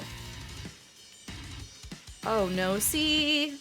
I don't want to have to depend on the man. But she's busy. Hunk of hunks. I suppose I'm supposed to want to be a damsel in distress. Blech. I suppose. I'm here to learn and to express myself via my cuisine, not bicker with prima donnas. Partners were chosen at the beginning of class, so let's all respect the format, okay? You turn to Colonel Sanders to confirm that you're on the same page. I chose Colonel Sanders, and Colonel Sanders chose me, isn't that right? A businessman respects all fair agreements, from contracts to handshakes. I took on Clover as my partner for this activity, and I stand by it. Based on your team's behavior, I'd say you're perfect for each other. Neither of you has Clover's natural talent or their loyalty. Being defended by Colonel Sanders leaves you feeling proud and full of potential.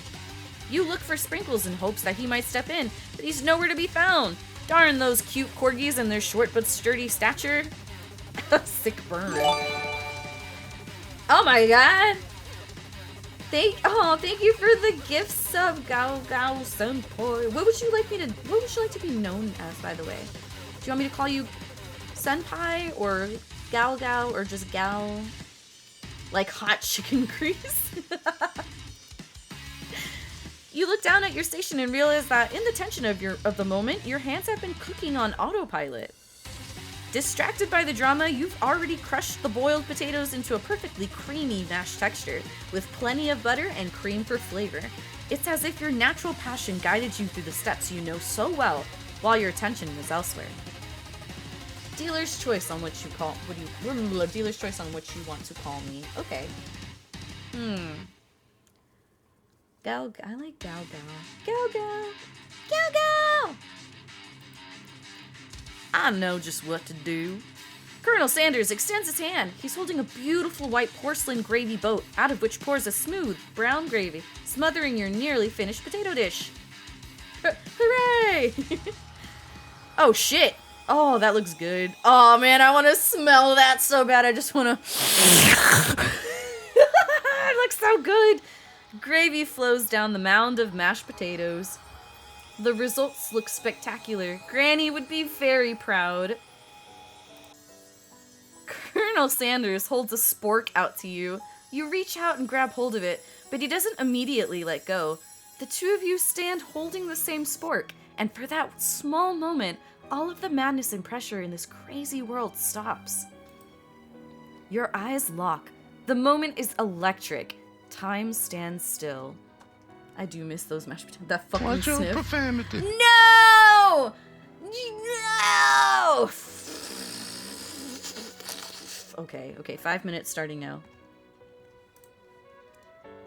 If you love something, set it free. Together, you dig the utensil into the mashed potatoes and lift a heaping sporkful up. When you see Ashley with a sinister look, you know she's plotting against you to be with Colonel Sanders.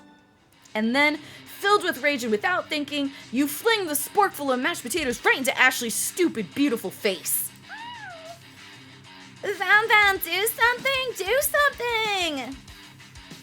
Scooping up in a fingerful, Van tastes the dripping mashed potatoes and gravy and realizes that it's delicious. Horrified by this revelation, he slinks away. Will he ever be able to Will he ever be able to cook something with so much love and integrity? I still remember that sometime after he sold the company, KFC took him to court for comments that he made when he visited one of their restaurants. Oh, really? Dang. Hold on right there, Clover. We do not waste food in the broom cooking arena. Colonel Sanders, I expect better from you. If you throw one more spoonful, you both better be prepared to eat it from wherever it lands. Can I have potatoes, face? Van rushes back over, a covered dish in his hand. Mashed potatoes and gravy? Pathetic. In a few minutes, I prepared a full meal. Gaze upon my specialty, braised tentacle of octopus in my silky saltwater sauce, plated on a battle axe blade forged by my supreme chef ancestors. That's a really cool axe, though. I didn't mean to upset the dog. The judge ended up throwing the case out. You've ignored me for too long. That ends now. It is I who will have first bite, and you will all look on with envy. Welcome back, Sidba. The interrupting student rushes at Van and swipes a bite of his signature dish right off the plate. Oh, no. No! Don't! Something about this dish doesn't strike my nose quite right. I think the octopus was rushed and may have turned in the process. The results could be toxic. Too late. It's been eaten. Judge. If Colonel Sanders says that the mashed potatoes taste like wallpaper paste... Wallpaper paste. I'm pretty sure that they taste like wallpaper paste. Yum. I think I left something in the oven. I don't feel so good, Mr. Stark. Oh my gosh! It killed him! Everyone step back! Don't take another bite! When you look back at the plate, the rest of it is gone. You notice the tip of tentacle being slurped up in Pop's mouth. This kid is so dumb. Pop winces in pain for just a moment, then is almost immediately back to his oblivious self. Oopsie. Tastes like poison. The entire class is gathered to watch Pops' final moments. Shock has frozen the whole crowd. They are as motionless as statues. The class bell rings, disrupting the moment and snapping everyone back to reality. Oh, there goes gravity. Don't moan that anymore. Don't that anymore. It would appear that Pops' enthusiasm for trying new things, despite obvious danger, has inoculated him against poisons of all kinds. Oh, hey, thank you. I'm not sure the professors here make enough money. Hello. I just turned into a ghost over here. Pops grows up to be Rasputin. Rah, rah, Rasputin, lover of the Russian queen. Seeing that you're shaken up by that really annoying student and all his nonsense, Colonel Sanders approaches you. I'm sorry you had to go through that. Please, let me walk you home. Oh, shoot. Oh, wow. I didn't do it. That was such a close one. What? Like, for real? Oh, come on. You follow Colonel Sanders out of the room. At night, oh wow, look how cute that is, the sky. I love it. At night, the school building has taken on another vibe entirely. It's dark and more than a little spooky. Colonel Sanders stands in the quad's neon glow and fuck yeah! And speaks softly. Those mashed potatoes you made in class today. Before you go on, I want you to know, they're not a great representation of my skills. I didn't even realize I was making them. They were amazing. Tasting them, it reminded me why I became so passionate about food to begin with. Colonel Sanders is getting choked up. Cooking is obviously important to him in a way that you find inspiring. Now might be the perfect time to tell him you're developing feelings for him. Colonel Sanders? Yes, Clover? There's something I need to tell you. Oh my god, hold it right there! There's something I need to tell you first. Oh, jeez. You see, when I was just a boy, I had a dream that one day I would be the greatest chef the world has ever seen. Don't laugh at me. And every day since, I have been working towards that dream, day and night, never stopping, never resting, also lifting a lot of weights, like so many weights. We should follow our dreams with all of our hearts, that our souls may grant them like wishes floating on a shooting star. Hey, no, you... Shut up! I'm the one here to say inspirational stuff and be the star of the story. Are we forgetting that your cooking literally killed a guy? You can't prove that. I also saw you kill that guy. What was his name? Somewhere in the distance, you hear a long, sad sigh. Forget him. We're talking about me. Me. I'm the hero. What? Wait, where did this come from? The Spork Monster is here to fight a hero. What is happening? I think I left the fridge open. Later, nerds. How dare you threaten me just as I was letting down my guard and connecting with another chef on an emotional level? Be afraid! Be very afraid of me! Because I'm a monster! See? He's rhyming on purpose, or is that just a coincidence? But before you can discuss syntax any further, it's a turn-based fight sequence. What will you do? Ah! You decide to go on the attack. Which attack will you use? Cook with love! Does 1 damage. Oh my god, I know, I need like a battle music. It just got real. That attack really upset Spork Monster. Spork Monster goes on the attack. Oh my god, they spit hot gravy at you. You take 1 damage. You decide to defend. Which defense will you use? Trepidation? You continue to stay back and endure whatever comes your way. Seems like a pretty weird strategy, but okay, sure, you do you. Sport Monster focuses their mashed mind and draws in energy from Mother Earth itself. What the fuck?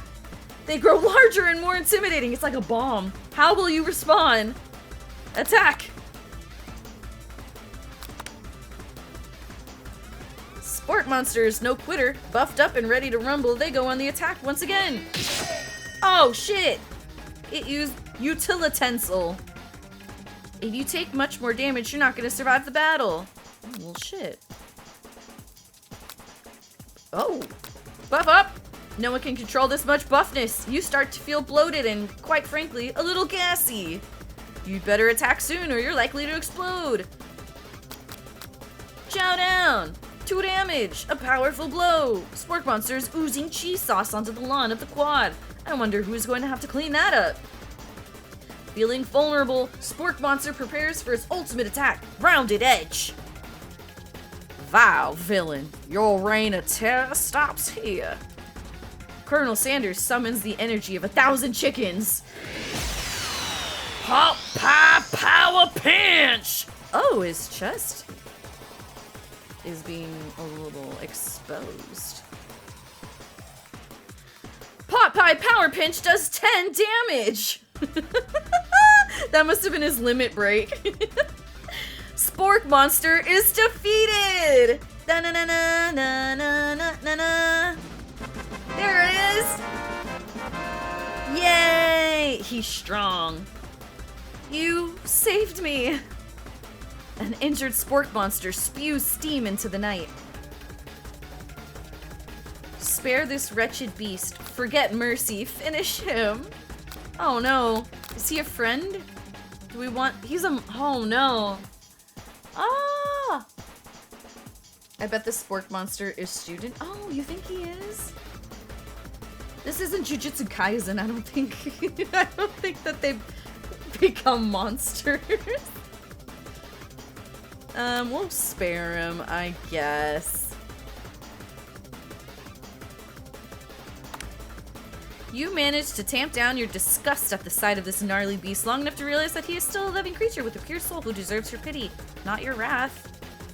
Begone, beast, and don't you dare come back for a follow-up encounter tomorrow. Oh shit, I should have killed him. I won't forget this, and I certainly won't be back like you said. I forgot the voice I gave him. The Spork Monster scoots off into the night. The defeated monster left behind a special item. It appears at first to be a cookbook, but upon closer inspection, it's so much more. It's a book of magic spells with a golden chicken on the cover. You open the cover and find a library card tucked inside. The last name to have signed it out is Borko. Borko. That name sounds strangely familiar. Your blood is pumping as you stand in the quiet of the night holding the mysterious book in your hands. As you come down from your battle buzz, you realize that your final attack has left you completely depleted. The world around you begins to fade away. Oh no, I'm gonna pass out. He's gonna have to carry me home. Without any energy to keep your eyes open, darkness overtakes you. He's in my room! The image of Colonel Sanders flashes before your eyes as you fall asleep. He must have helped you get home. In your tired state, you don't know if you could have made it without him. What a guy. Did you see my chicken poster? You want to thank him, but you don't have the strength to utter a single word. You feel your covers being pulled up over you as you are tucked in tightly. Good night, my Colonel. In your dream, you're together with Colonel Sanders. For some reason, Sprinkles is also there, instructing your love. Dreams are weird. Oh, how cute! You awake on day 2 and attempt to process the wild visions you had. Were they memories or premonitions? And then there was that secret ingredient that Colonel Sanders went ahead and told you outright. Not much of a secret, huh? It's probably just because he already trusts you so much. Sure, that makes sense. We'll go with that. You meet up with your bestie in front of school. Oh god. Before you can tell her about the encounter with the spork monster, she launches into a story of her own. Okay, I know this might sound a little strange, but I think I might be, I think I might like Clank. Like him? Like? I know, it sounds like I'm moving too fast, but there's something about him. I like him. Like him. Girl clanking. We got to talking after class and he's actually a totally sweet guy. Not only that, but he's really smart. He told me all kinds of stories about Colonel Sanders. Did you know that Colonel Sanders was the most popular kid in his high school? No, but that does make complete sense. Yeah, but he was so popular that he was voted prom king at his school he didn't even go to, and was also the convertible that he himself rode in at the front of homecoming parade. I'm thinking maybe something got lost in pressure cooker language translation there. Either way, maybe it'd be best if you took it slow with this new boy, like I am with Colonel Sanders. You and Colonel Sanders, the coolest guy in school, the most famous student to ever attend University of Cooking School Academy for Learning. You're a thing now. We definitely connected yesterday. Oh, she wants to see how he makes her bed clank. Oh, sure you did. You're great. Why wouldn't he be into you? I guess. Laughing at the implication that you and Colonel Sanders might be a thing is definitely not cool. You are great. Connected. Eyebrow wiggle. You have an idea about how to prove that your love is real. Well, if he's not into me, why did he tell me one of his secret ingredients? Your bestie's eyes light up. A secret ingredient? Yeah, I just said that. A secret ingredient. Is there a dramatic echo in here? Marion checks to make sure you're alone before continuing. So this summer, while I was on vacation with my family, a lovely man approached me in the botanical garden when I was wandering. This can't be good. He told me all about his passion for spices, secret spices. The man even gave me some to show me what he meant. He said it was a powder created from super duper rare dried flower petals, and that if I did him a big favor, I could have some of my own. Please, Miriam, don't tell me. So I filled my suitcase with them and brought them home. He was so nice. He even met me at the gate when I arrived. Later, when I cooked with him, a very strange feeling came over me, and the flavor was unlike anything I've ever tasted. I think you're being very liberal with the meaning of spices here. Whatever. Anyhow, we both shared an interest in cooking, so we've stayed in touch, like pen pals. I bet he would love to know more about new spices. Well, I'm definitely not supposed to share Colonel Sanders' secret recipe, and besides, I only know the one ingredient, so I doubt it'd be much use to anybody. Please, please, please! It would mean the world to me to know it came from you over Colonel Sanders. What do you think? Should you protect Colonel Sanders' secret or share it with your bestie? Make up a fake ingredient. I'm not about to snitch. You quickly think of a fake ingredient name. I don't know, how about it was Eye of Newt? I know, sounds like some kind of witch's potion, but what can you do? Eye of Newt. Wow! Her eyes light up imagining such a thing, and you figure that you've satisfied her curiosity and she'll move on. Uh-oh, don't do it! What have I done? Oh, okay. Okay, I didn't snitch. Don't snitch. I didn't snitch. I'm no snitch. However, she immediately turns around and does some thumb typing on her phone that you can't quite see. That's probably not good. Before you can ask her to confirm that she was definitely not texting secrets to other people, you're interrupted. A wind rushes in. Cherry blossom petals fill the air. Why is he on a horse? It's Colonel Sanders. He's arriving at school.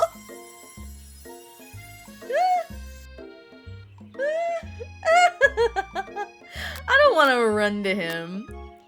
Look at my horse is amazing. Give it a lick.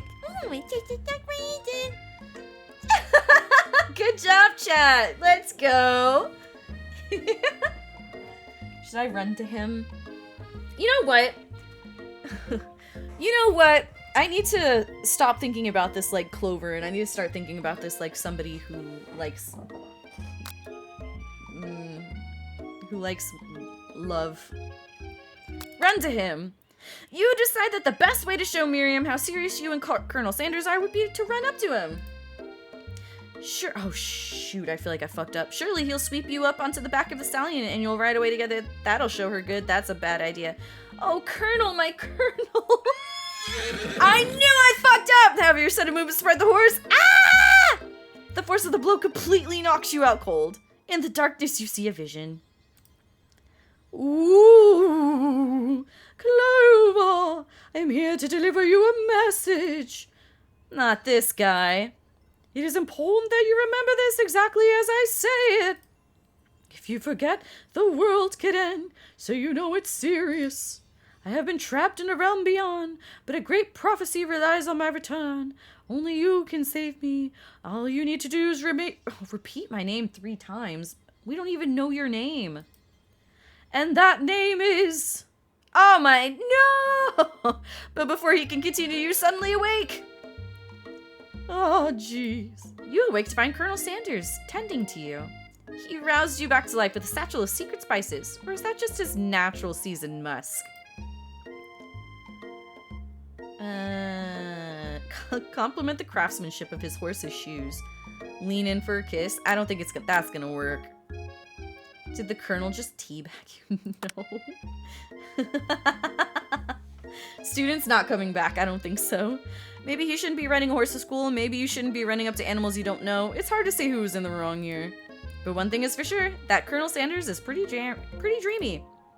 That horse has beautiful shoes.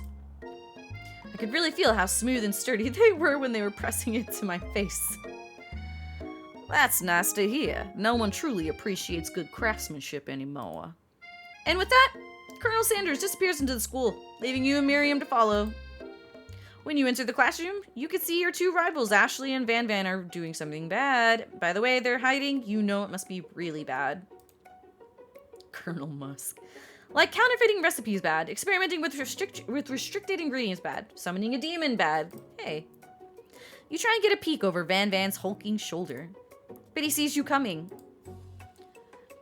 Whoa there, little one, I'm not sure you're ready to handle this. Why don't you make like a bee and mind your own wax, honey? Tell them to stop acting immature. Act like you're not interested in them, but really try to get a closer look. Sure. Sure. You sit near the rivals but leave your back turned to them. You even hear Van Van mutter something that sounds a bit like a magic spell. However, he notices you eavesdropping. You try and cover your tracks and improvise an excuse. It's time for class and you're distracting the rest of us who want to learn.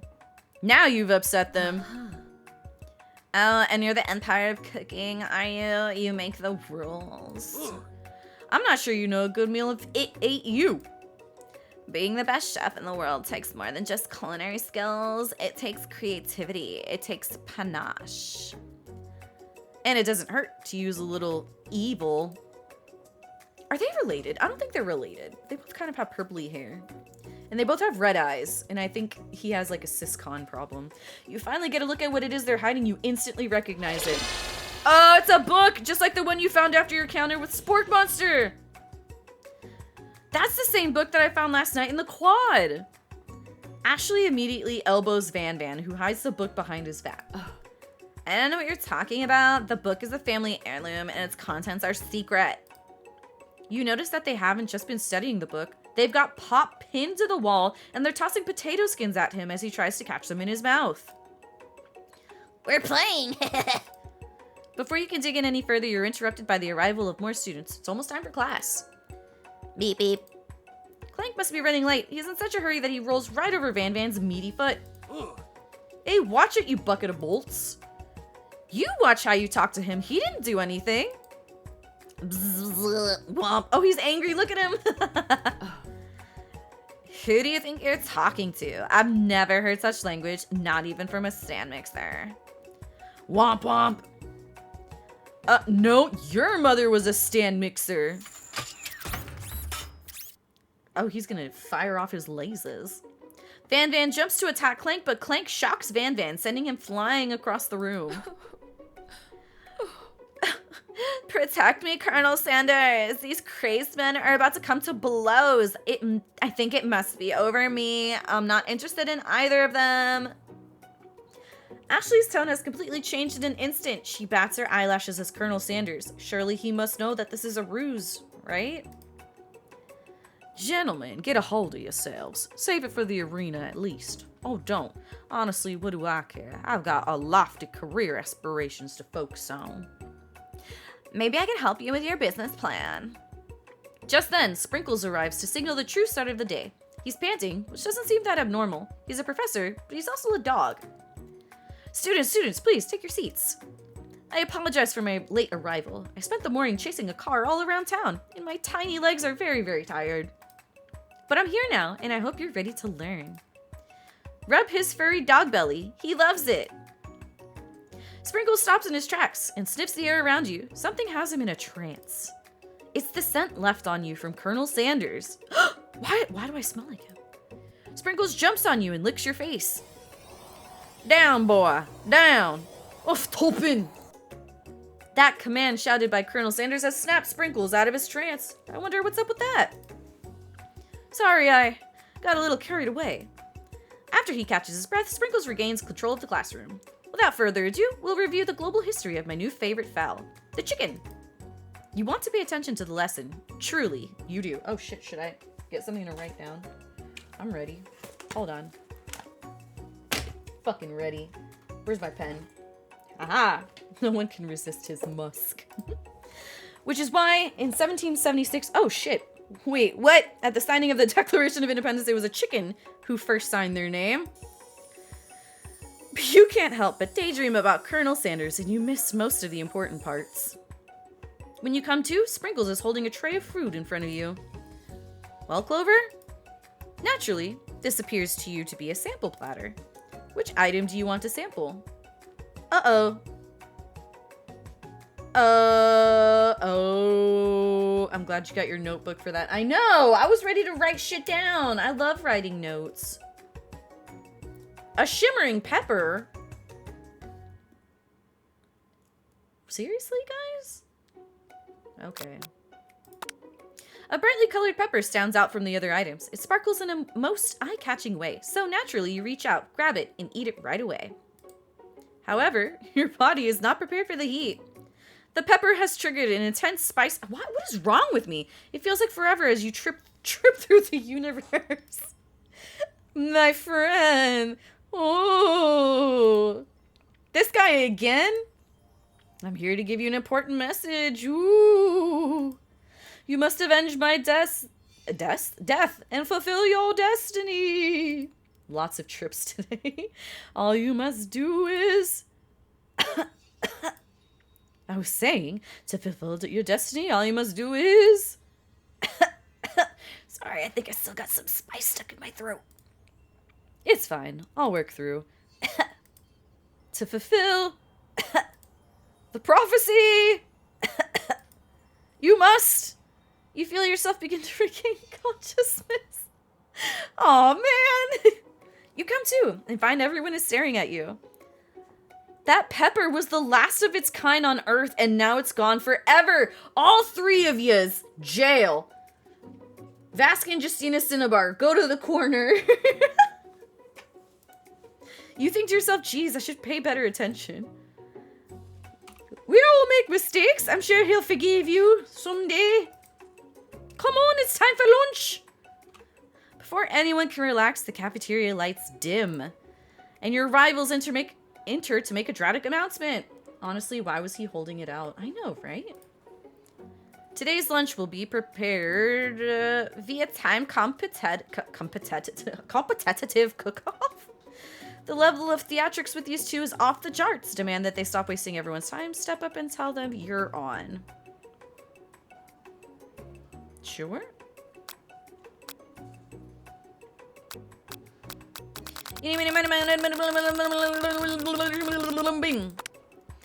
A bit of lunchtime competition, eh? Count me in. If I have to wipe the tables with you fools before I set my lunch down in it, then so be it. I'm not the fool, you're the fool. Good one, Van Van. I like your gumption, Clover. I'll be watching your performance. Just as things reach a boiling point, Sprinkle steps in. Surely he'll put a stop to this madness. Now, students, please settle down. This is a lunchroom, not a sportsing court. Finally, a little sense. You breathe a sigh of relief. At least not until we turn on the timer! Just then, oh shit. Just then a huge light blasts you in the face, flashing the words, timer ready. That's what I'm talking about. Awoo! I stand corrected. The hard way builds solidly a foundation of confidence that cannot be swept away. And that's an original quote by me, in case anyone was wondering. I hope its message lifts you to victory. Like a diamond, I was born under pressure, and now it's my chance to shine. I will defeat you myself. You had his chicken, and you made mashed potatoes and gravy on day one, and you're feeling like you can really impress him here again. It's time to boil some water for the potatoes. Think fast. If the timer runs out, you'll be forced to pick randomly. Wait! Oh! Oh, shit! What were you thinking? Oh my god, I don't know! You're going to need to season this chicken before you cook it. You don't know Colonel Sanders' recipe exactly, but you have an idea. How many herbs and spices did he say he used? 11. Oh, fuck me, man. What was the first... What did it even say? After 100 seconds? Oh my god. Tail wagging intensifies. Now that you got some basic steps going, it's time to elevate your craft. What state of mind offers the most flavor? What the fuck? What state of mind? Ah! Ah! I'm begging you to get it together. Oh my god. I'm gonna have to start over. Your classmates are rooting for you, but Ashley is simply stronger, faster than you. Ah! When you were a child, your father told you to never forget where you came from. Every day you meditate on this advice and draw energy from that place. That would be a great time hard. So where does it come from? What? Wait, what? Wait, what? No, this is so stupid. I can barely fucking read. I don't have that. What? It's a horrible time to start forgetting important things. What the fuck? What the actual fuck? What the what? Oh my fucking god. I will not have Gems slandered by being linked to Ashley. Clover can barely read, confirm. Lost the chicken game twice, read faster. All of y'all need to suck my dick. Oh my god. Okay, let's try it again. Dicks! Yes, that thing. Okay. Watch your profanity. No. Okay. 5 minutes starting now. Punishment. Yeah, my thinking cap.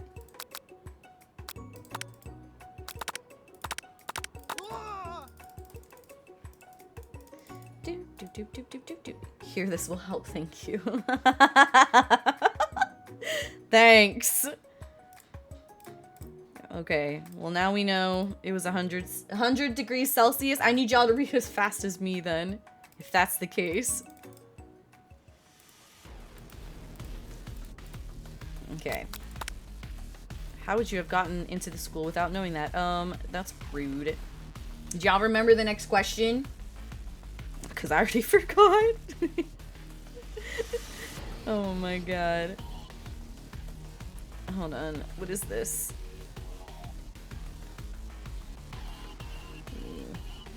Gratitude. Gratitude was the other. I know, yeah, oh, it was the spices. 11 herbs and spices. You got your thinking cap. You're good. Okay, we'll go with gratitude. That's right. You must never take this opportunity for granted if you hope to succeed. Your classmates are rooting for you, but Ashley is simply stronger. Blah, blah, blah. When you were a child... Okay, the same thing. Big dreams. Okay. Big dreams. Oh, crap. I almost said the S word. This is your shot and you're not going to miss it. Awoo! You try to shut out the noise of the arena and focus on your cooking. What is the sound of success? Oh my gosh! I just started thinking of the song Sound of Silence. But it was right! It's the sound of silence. Lol, what? Sizzling is a great sound. Oh my gosh, okay. When they taste your cooking, they will be so taken aback with they won't be able to speak. You notice Colonel Sanders out of the You notice Colonel Sanders out of the corner of your eye. I believe in you, Clover. He's actually cheering you on. Which would be awesome, except knowing he's watching you makes you totally forget what you were doing. Now all you can think about is Colonel Sanders. How many spoonfuls of gravy? Oh! That was like half the time! Oh my gosh! Grr, don't grr at me! You are stranded on a desert island with only one dessert cookbook. Which do you take? What a hunk! I know, right? You know what? Shouldn't you be focused on the challenge? You're falling behind. Sprinkles is a little poop. Yeah, he is. Sorry, I forgot the question. Oh my gosh! What does this have to do with crafting spectacular fried chicken and delicate baked biscuits? Woof woof. You're really struggling to keep up. At the next station over, Ashley has already begun plating elements of her dish. It's colorful and complex. To make up time, you toss your biscuit dough into a stand mixer. As you do, the crowd gasps. What the fuck? Oh my god, I almost repeated it. Oh, yikes! Zip up. I know you love nothing more than seeing a fellow appliance utilized in a kitchen battle, but sometimes that means sacrificing the personal touch. You might not have any hands, but Clover does, and a good chef needs to be touching the dough to know when it's properly mixed. There's an easy way and a hard way. You don't get far by going the easy way. When you hear everyone talking, you realize how serious your error was. You immediately shove your hand into the mixture to rescue your dough before it's overmixed. Clover, no! But you're not fast enough, and your hand gets stuck. It's immediately crushed by the quickly spinning beaters. There's no way you'll be able to use that hand for the rest of the match. Colonel Sanders shakes his head in shame.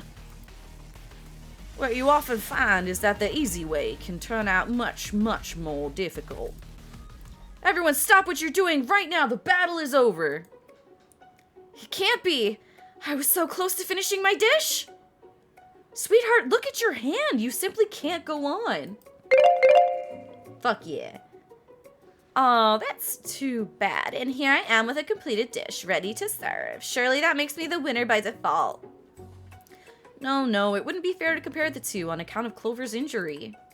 You see Sprinkles begin to lick his doggy chops as he locks onto the dish. But I suppose you should at least tell us what you prepared. Well, because I'm the sweetest, I skipped straight to dessert.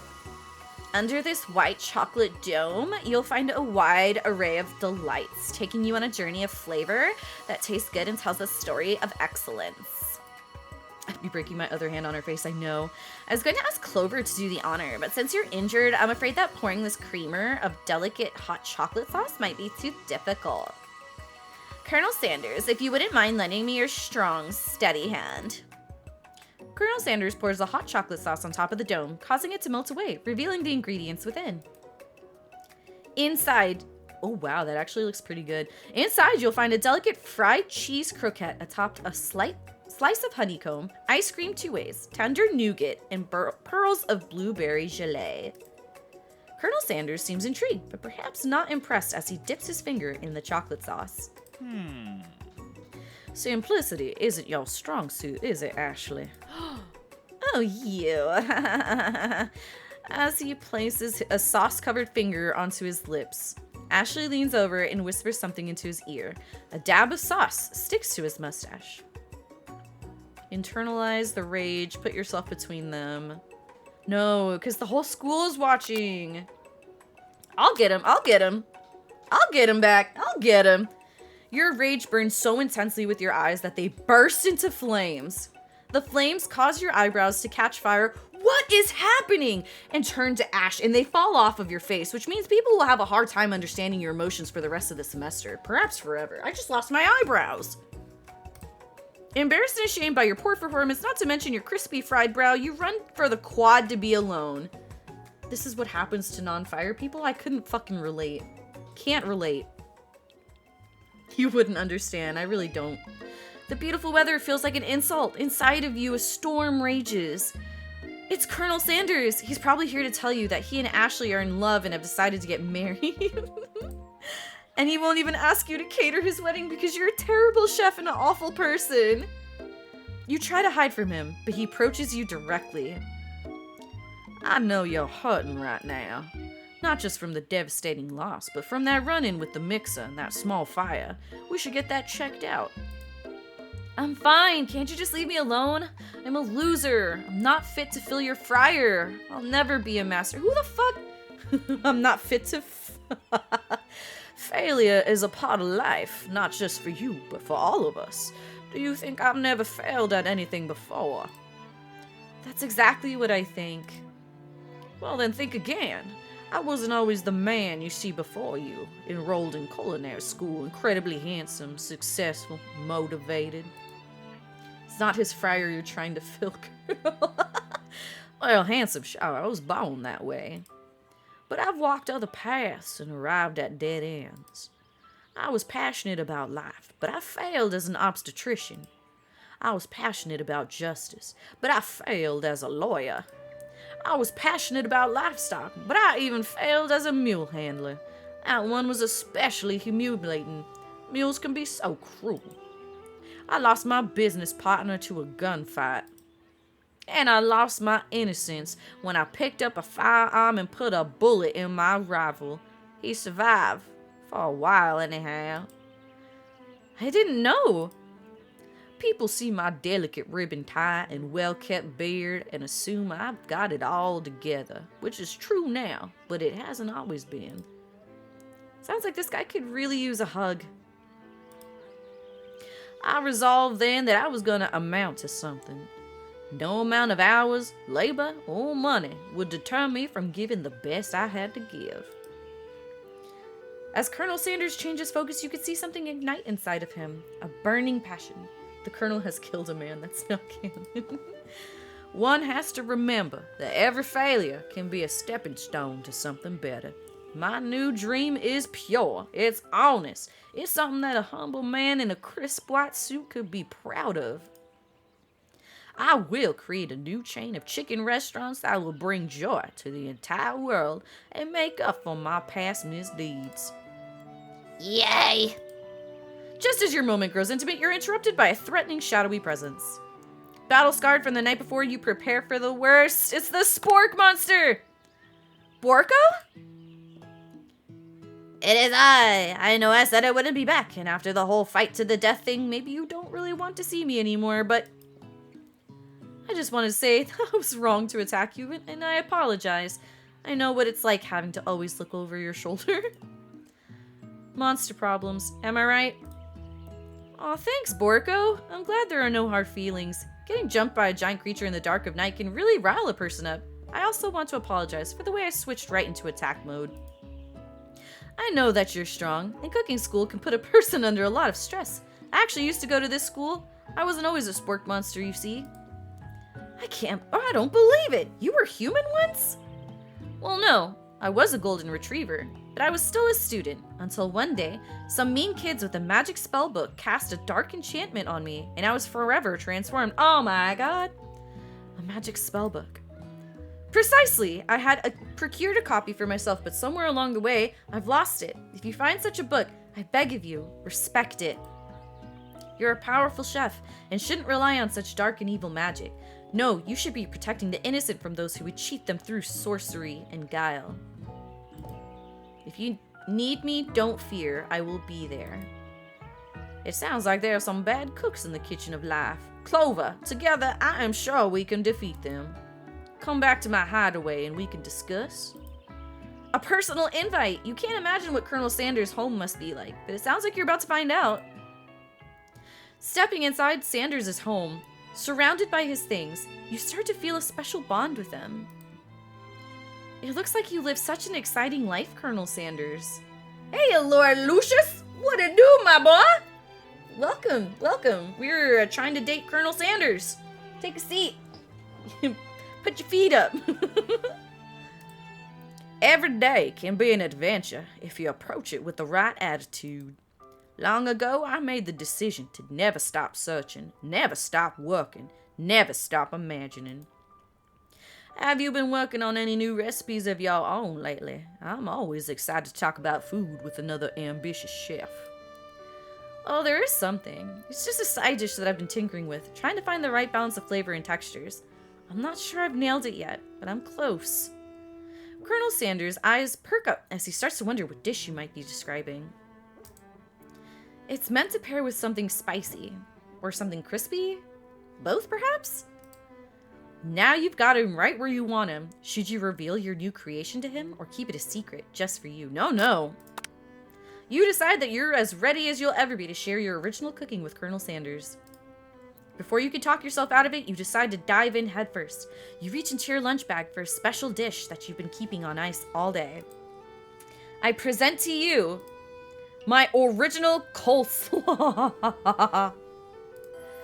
The shredded cabbage dish glistens in the light of Colonel Sanders' Lux Hideaway. I have never gotten the coleslaw from KFC. Magnificent. Together, you chow down on the creamy slaw until just a spoonful remains in the bowl. Do you mind if I hold on to the last bite? I'd like to have it around so that I can admire its taste later and think back on this moment. It tastes like coleslaw. I love KFC coleslaw. Two different. Oh wait, no. Hold on, Justina, I hate coleslaw. Dane likes coleslaw. It whelms. You could offer to make him more, but he seems like a very sentimental kind of guy. Sure, why not? Please make yourself comfortable. I'll be back in just a moment. You realize that now would be the perfect time to do some snooping. Around the room are various items that you can look closer at. Each item seems to radiate memories and emotions. Tap on an item to discover more about the Colonel. Oh my goodness! You notice a very realistic stuffed chicken sitting on a corner table. When you pick it up, you realize it isn't just realistic, it's real! Taxidermy? Must have been important to Colonel Sanders when it was alive. A little note clipped to the chicken's foot reads, "The true state bird of the great state of Kentucky." A lock of silver hair is woven through the teeth of the comb. Upon further inspection, you realize that the hair therein isn't just silvery in color, it's actually made of spun silver. A scented candle. You pick it up and try to identify the smell. You found his cock. Power tool? Freshly starched collar? Piece of wood floating in a lake? Summer of '69? Nice. No, it's one of the secret ingredients. It's blank. Excuse me? I'm not done. Don't open doors. You take a closer look at a large urn sitting on a nearby pedestal. There's a plaque on it. It's dusty, but when you wipe it off, you can read the inscription. It says, "Here lie the ashes of all my past careers and business failures." Poor guy. I love this. It's beautiful. You gaze out the window across the vast lake and mountain range beyond. Just then, the ghost of... Get out of here! Are you thinking about heading into the world on a quest to avenge my death? Wait, what? I never even learned your name. Why would I avenge you? I could just tell you my name right now. It's... Can't you see I'm in the middle of something? You open the window a crack and the ghost is swept out with the breeze. One of the framed photos shows an old man who looks a bit like Colonel Sanders standing with a friend. They hold fried chicken drumsticks and appear to be cheersing them. That's not what I see.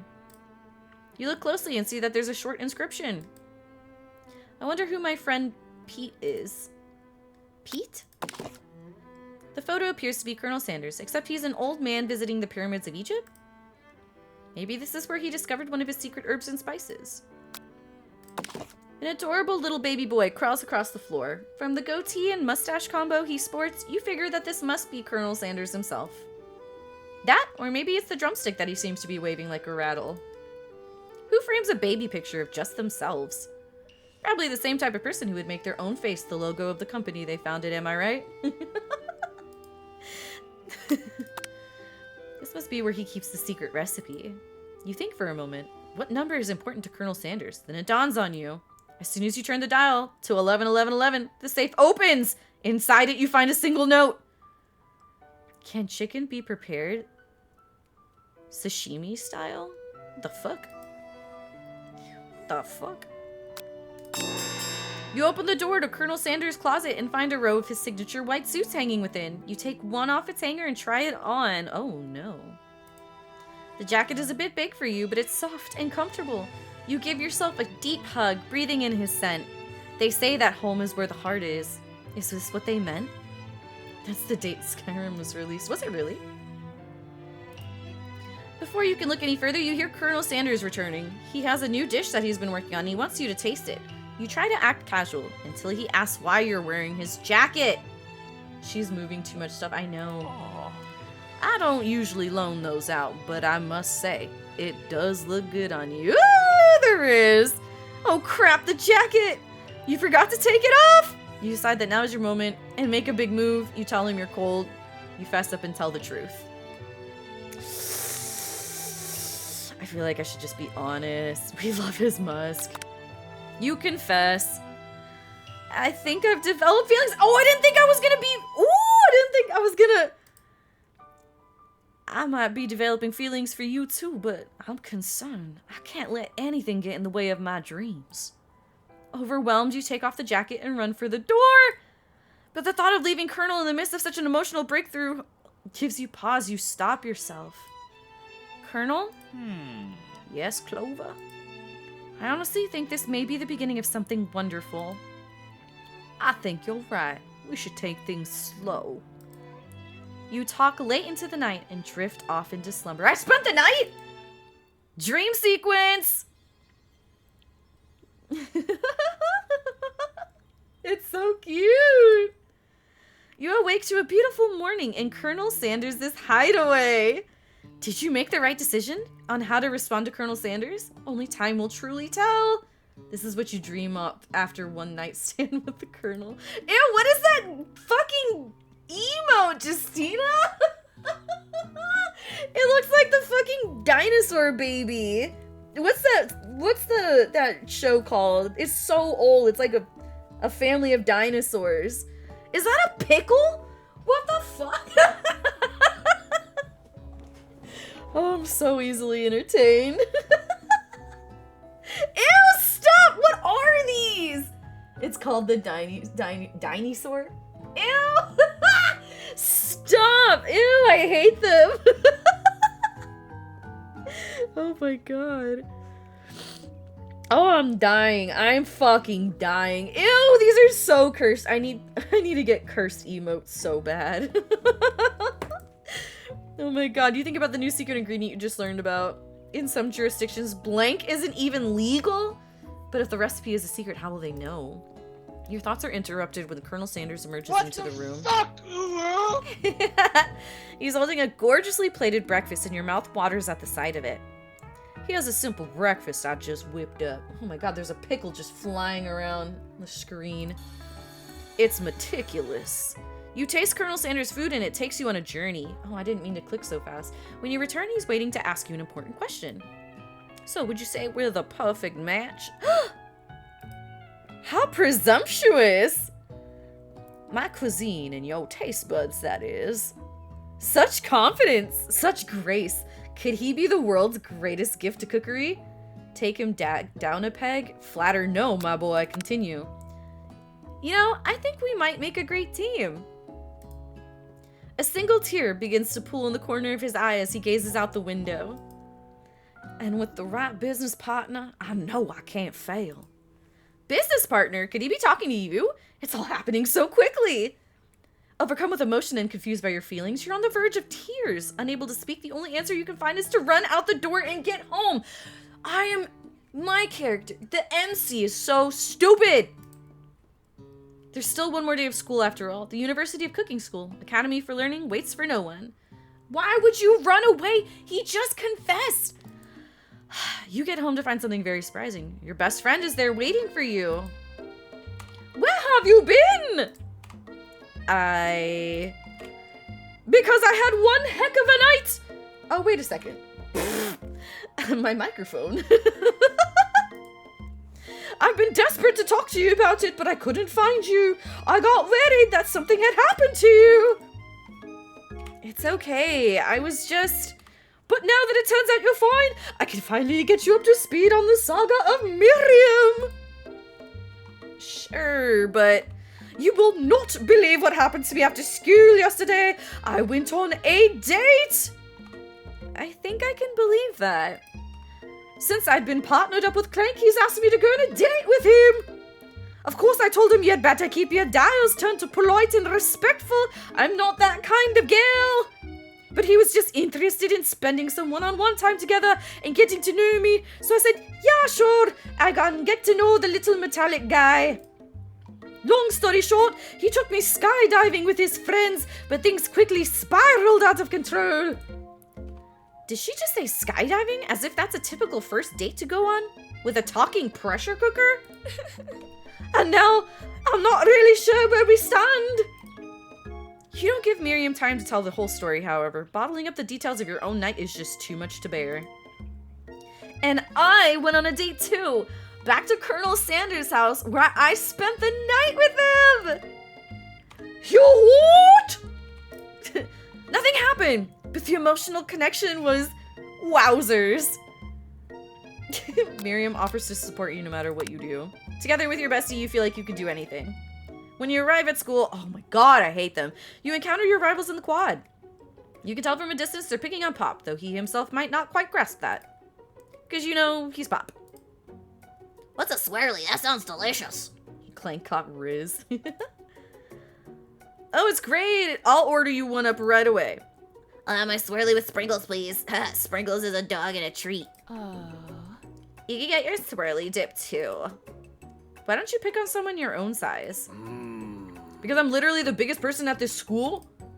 There is that horse that Colonel Sander rides to school, but who would dare pick on such a gentle and beautiful creature?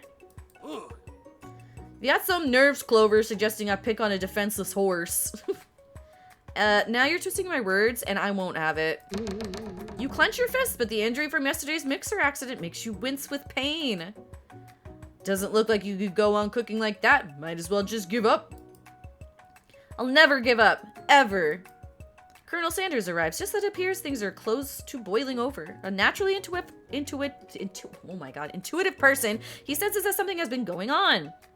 Is everyone excited for the final day of school? Clover, how's that hand feeling? I'm sure you'll be back in fighting form by this afternoon. Aren't you concerned about my hands, Colonel? Yesterday, I almost broke a nail winning so hard. What a bitch. Technically, I don't believe a winner was decided, but your presentation was quite impressive. What is he doing complimenting her? What about the flavor of my delicate, warm, gooey chocolate sauce? How's that hand feeling? Holds it. Ooh, that would have been Riz. It was clear that your passion about your food is received. That's a lot of words to say. It was bland. Excuse me, Clover. I am more than capable enough to speak for myself. Ooh, I pissed the man off. Maybe you could tell me more of your thoughts as we walk to class, Colonel. I'm always interested in discussing the fine art of fine foods. See you inside, Clover. Annoyed by Colonel Sanders' inability to see Ashley for who she really is, you walk across the quad to get some distance. In an attempt to distract yourself, or how slighted you feel by that interaction with Ashley, you take out the spell book you recovered yesterday and start flipping through the pages. Whoa, Miriam! That's the book! It looks like bad news! It's just something I found lying around. It would appear to be some sort of grimoire, but I don't really believe in that magic stuff. A grimoire? Like a book of spells? I don't know who would spend so much time decorating a magic book if it weren't really powerful. I can think of one surefire way to find out. You open to a page covered with arcane warnings. Cast only in case of extreme emergency, it says around the edges of the page. I could use this spell here that says it will erase anyone I choose from all of my memories. If I could scrub out Colonel Sanders, it would probably help me focus on the upcoming final exam. That is way drastic. Couldn't you do something else, like anything else not rooted in dark magic? Maybe tie a string around your finger. Okay, fine. It is drastic, but desperate times call for desperate measures. I know, stupid idea. I don't know why the MC is so dumb. You've got a memory erasing spell sitting right in front of you and a pretty good excuse to try it out. I am not doing it. You take your friend's advice and put the book away. It's almost time for class. I'm glad I'm not stupid like that. Sprinkles is already in the class, waiting for the students to arrive. He clears his voice to make quick announcement. I want you all to know I feel something of a dog moment coming on, but I assure you it's nothing to be afraid of. His cute little nose scrunches up and he begins to breathe quickly. He must be hungry. Reach for some old homework. Dogs can be rather unpredictable. Wait to see what happens. No, he's probably hungry. Give him a snack. You reach into your backpack and grab some homework from last semester that you forgot to turn in. Oh, because the dog ate the homework. Sprinkle immediately goes for it and gobbles a sheet of paper like it's a piece of fresh chicken rawhide. Ahem. I apologize for the outburst. I know it seems cliche, but not much in this world satisfies like ungraded work. My, Clover, were you studying something with cinnamon? I have been sitting in on all lecture series around the art of cake baking. How insightful. This actually brings up an important point. Thank you, Clover, for reminding me to dole out this indispensable bit of wisdom. You see. But before he can go any further, Miriam's love drama spills over into the class. Uh-oh, Sprinkles is interrupted by words and sparks coming from the back of the room. I told you to save it for after class! You think I wanted to be thrown from a plane, strapped to a stranger? Miriam and Clank appear to be arguing, but you still haven't learned to speak Clank's language of mechanical noises. But no! You had to show off to your cool friends Jeff and John, J&J forever. Watch us form a triangle in mid-air as we descend. Triangles are the strongest shape, don't you know? Bzz, bzz. Yeah, well, that doesn't make it a great date. Beep. Then take Jeff and John with you. You can all hold hands as you pedal down the mountain or off a cliff all I care. Sad beep. Clank begins to shudder. Steam pours out of the gaps in his panels, and then a loud ding stops him in his tracks. Bzz. No amount of seasoning is going to make me want to eat that, Clank. Clank burps out a completely deep-fried sneaker. Considering that he himself has wheels, not feet, it's not entirely clear where it came from. In terms of deep friend footwear? I'm pretty sure it's supposed to be deep-fried footwear. I guess it looks okay? Clank slowly rolls out of the room to be alone with his shoe. Everyone tries to pretend like they didn't see that entire thing go down. Nothing like a loud public breakout to cast a pall. Jesus, It's getting late, that's how you can tell. Well, that was unfortunate. Though we mustn't be distracted from what lies ahead. The final competition showdown! I'm still working on the title, but I think you get it. Test time approaches. See you all in the arena. There's a very beautiful soul nearby in need of a pep talk. Hey, Miriam, are you okay? Okay, I'm so mad I could smash a tiny mug, spilling several droplets of hot cocoa all over the floor. How could he embarrass me in class like that in front of everyone? Her tiny cocoa is a delicious treasure, so you know that this breakup is no joke, even if the source of her frustration is such a silly boy. I know that you know this, but I'm gonna say it out loud. You don't need anyone. Me and you, we're gonna cruise through this final test and hit the carpool lane to Success City. Miriam brightens up, imagining that wind rushing through her short bangs, but she hesitates to embrace the feeling all the way. You're not going to saddle up on Colonel Sanders' stallion and ride off into the sunset without me? Of course not. Well, maybe sorta. But I'm sure there's a pony out there with your name on it, and a ranch big enough for both of us and whoever else we want to bring along. If it's not Pop or Clank, or anyone else you meet today, tomorrow, or this whole year, so what? You're a special person who shouldn't settle for the first someone to show a little interest anyhow. I mean, not the horse. Miriam gives you a big hug and wipes the tears from her cheeks. I should really review my menu for today. I'm going to make a very special soup. And I bet that Professor Dog is gonna love it up. While you were pep-topping Miriam... Pep-topping? Oh shit, pep-topping. You completely missed lunch, but that's okay, because you had a better idea on how to spend the time before your exam. You've decided to head to the arena early to practice a dish. This is it. The location of your final challenge. A test of will, a test of courage, a test of talent. And a chance to beat the pants off Van Van, the supposed man-man, and his eviler counterpart, Ashley. As planned, you begin to run through a quick test of a recipe you've been working on. Clover's famous chicken pot pie. After practicing for months making this dish comes second nature to you, and you're able to quickly get a fresh pot pie in the oven. But as soon as you do, your cram session is interrupted by Colonel Sanders. Clover, what are you doing here? There's still time before the final exam. Oh, just taking it all in. I'm big into visualizing success. I'm looking at my station and picturing victory. The pot pie has begun to bake, and the smell is slowly filling the space around you. Visualizing, huh? That's too bad. I was hoping you were here cooking something delicious. You'd usually happily share your food with anyone who's hungry, but the last time you let Colonel Sanders get in your head, it costs you a cook-off. You decide that it's time to put your cooking above your romantic desires, but that decision gets hard to stick to when the oven timer goes off behind you. Ignore it, like there was no sound at all. Fess up about your practices? No! Serve it! Okay, you got me. You tried the butter cake ice cream? Ah! Did you like it? Did you know there's a new flavor of Bluebell? Did y'all know there's a new flavor of Bluebell? It's so good! I'm so glad you love it, or you like it. I went and bought like a full gallon. I went and bought a big one. God save us. Cinnabar, I'm gonna fly to where you live and hand deliver you this fucking ice cream while it's still frozen. I only got a pint, but it's so good. Where is it then? It's in the freezer. Why would I keep it up here?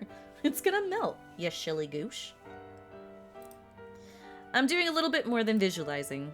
I know my nose can smell a pot pie from 400 yards. That's an oddly specific distance, but you'd expect nothing less from such an oddly specific man. You knew it was a pot pie just from the smell? I'm gonna be spreading the good word now to go forth and spread the good news, sips. Sister sips, go forth.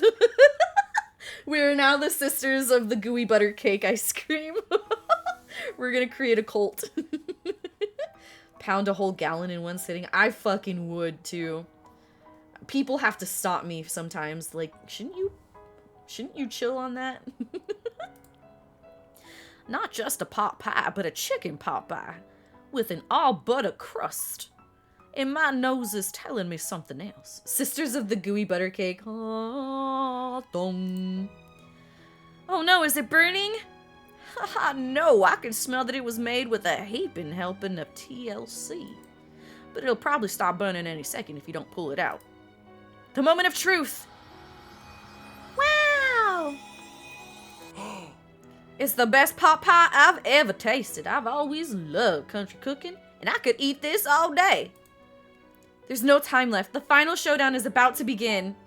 Sprinkles lays down the ground rules.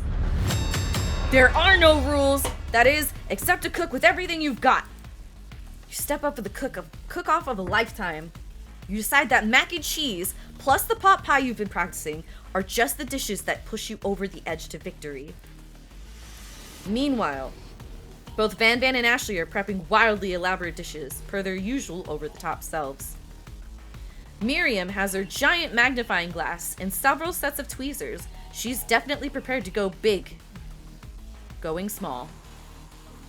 We're carb loading. No rules? Shit, unplug those people's ovens. Oh, fuck. That would be diabolical. I love carbs. Me too. Colonel Sanders seems to be harnessing his 11 herbs and spices, but he's trying to find a way to improve on something perfect. His original recipe fried chicken. Carb load every day. The intensity in the room starts at a full 10 out of 10 with a frenzy of action. Everyone is calling out really cool special cooking moves as they prepare their food. Wow, this is getting serious. Colonel Sanders batters his chicken as it levitates through the air. Egg wash! Miriam furiously injects ingredients into an itty-bitty pot of broth. Best of friend, best of blasted! Van flexes his pectorals as he chops open a sea urchin. Let's rock and roid! Ashley scoops her pastry off the tray with lightning speed. Shallow personality spatula. Even Clank gets in on it. 5-dial pressure point chicken cooking technique. It's a hidden technique. Wait, when did Clank learn to speak English?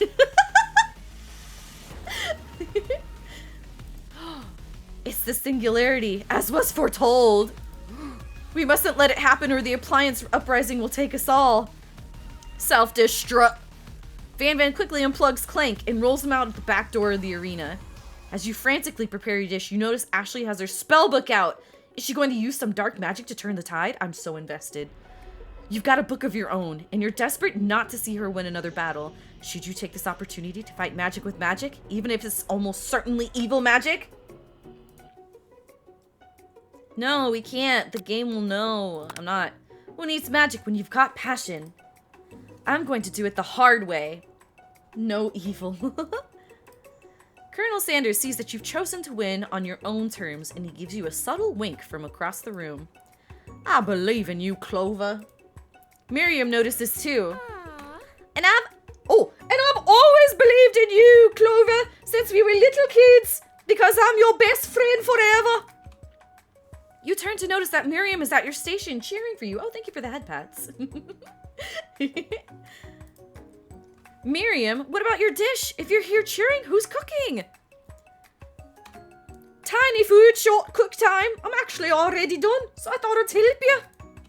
Oh, that's sweet, but... Miriam tosses a handful of spices directly into your boiling noodles! This bitch! It's the secret ingredient!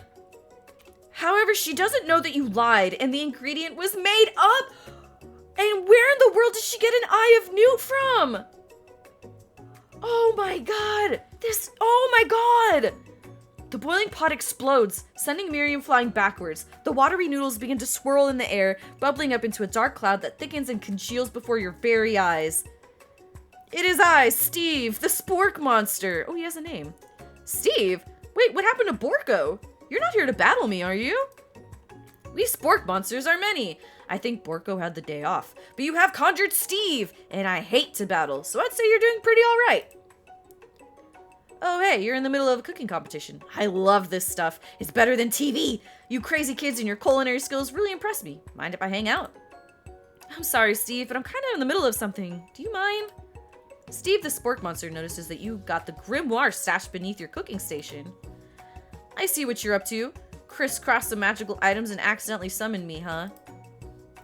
Ha, yeah, you guessed it. Sorta. If you're here, would you mind tossing some fresh noodles in a pot of salted water? I'd love to. I've always wanted to be a top chef, actually. You know, when I was just a little spork pup back in the old country. You could feel Spork Monster winding up to tell a very long, involved story. You don't know exactly where they came from, but it seems like it was probably lonely there.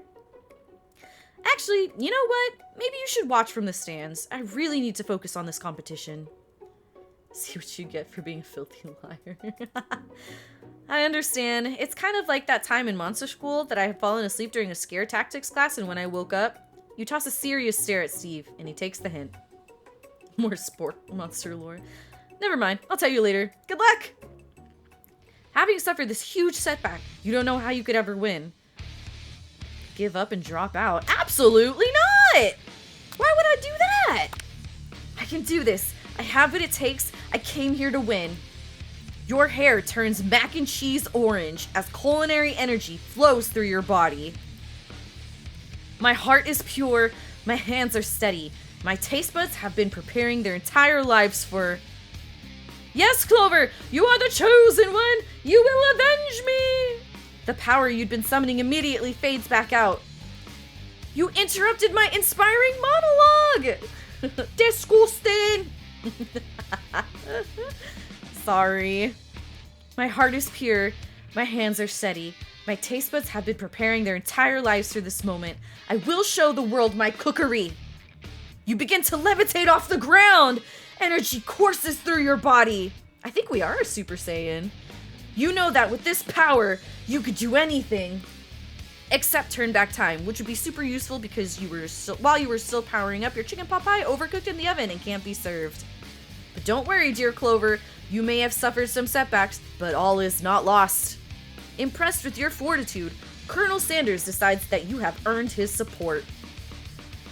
I've been watching you today, and I must say, I'm truly impressed. You've been thinking on your feet and rolling with the punches. He steps up to your station and stands right beside you. I'm here to help. All you've managed to make is some mac and cheese, and time is almost up, so you're really going to need it. But Colonel Sanders, what about the test? What will happen to you? What about the rules? Following the rules has never been my thing. I follow my heart. What a guy.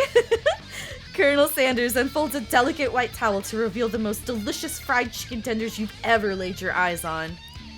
And besides, sometimes unexpected combinations can have surprising effects that surpass their individual efforts.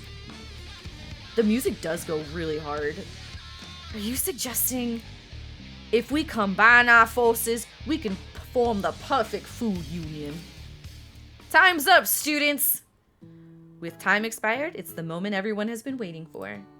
You must now prepare to present your dishes. A handful of students stand tall, but the class seems incomplete.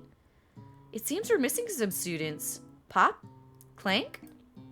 From off screen, you hear a pure and innocent giggle that can only come from one student. Hee, I'm lying. It sounds like it's coming from that broom closet over there. Miriam, would you mind? Inside of the closet, you see Pop, hanging on a broom hook by the elastic of his underpants. Pop, get down from there. Baba, get down from there right now. Let me guess, did Van have something to do with this? When someone asks for a wedgie, who am I to refuse? I thought a wedgie was a salad. It looks like Pop is eliminated from the challenge, seeing how he didn't cook anything. I can't feel my legs. May I be excused? Sure.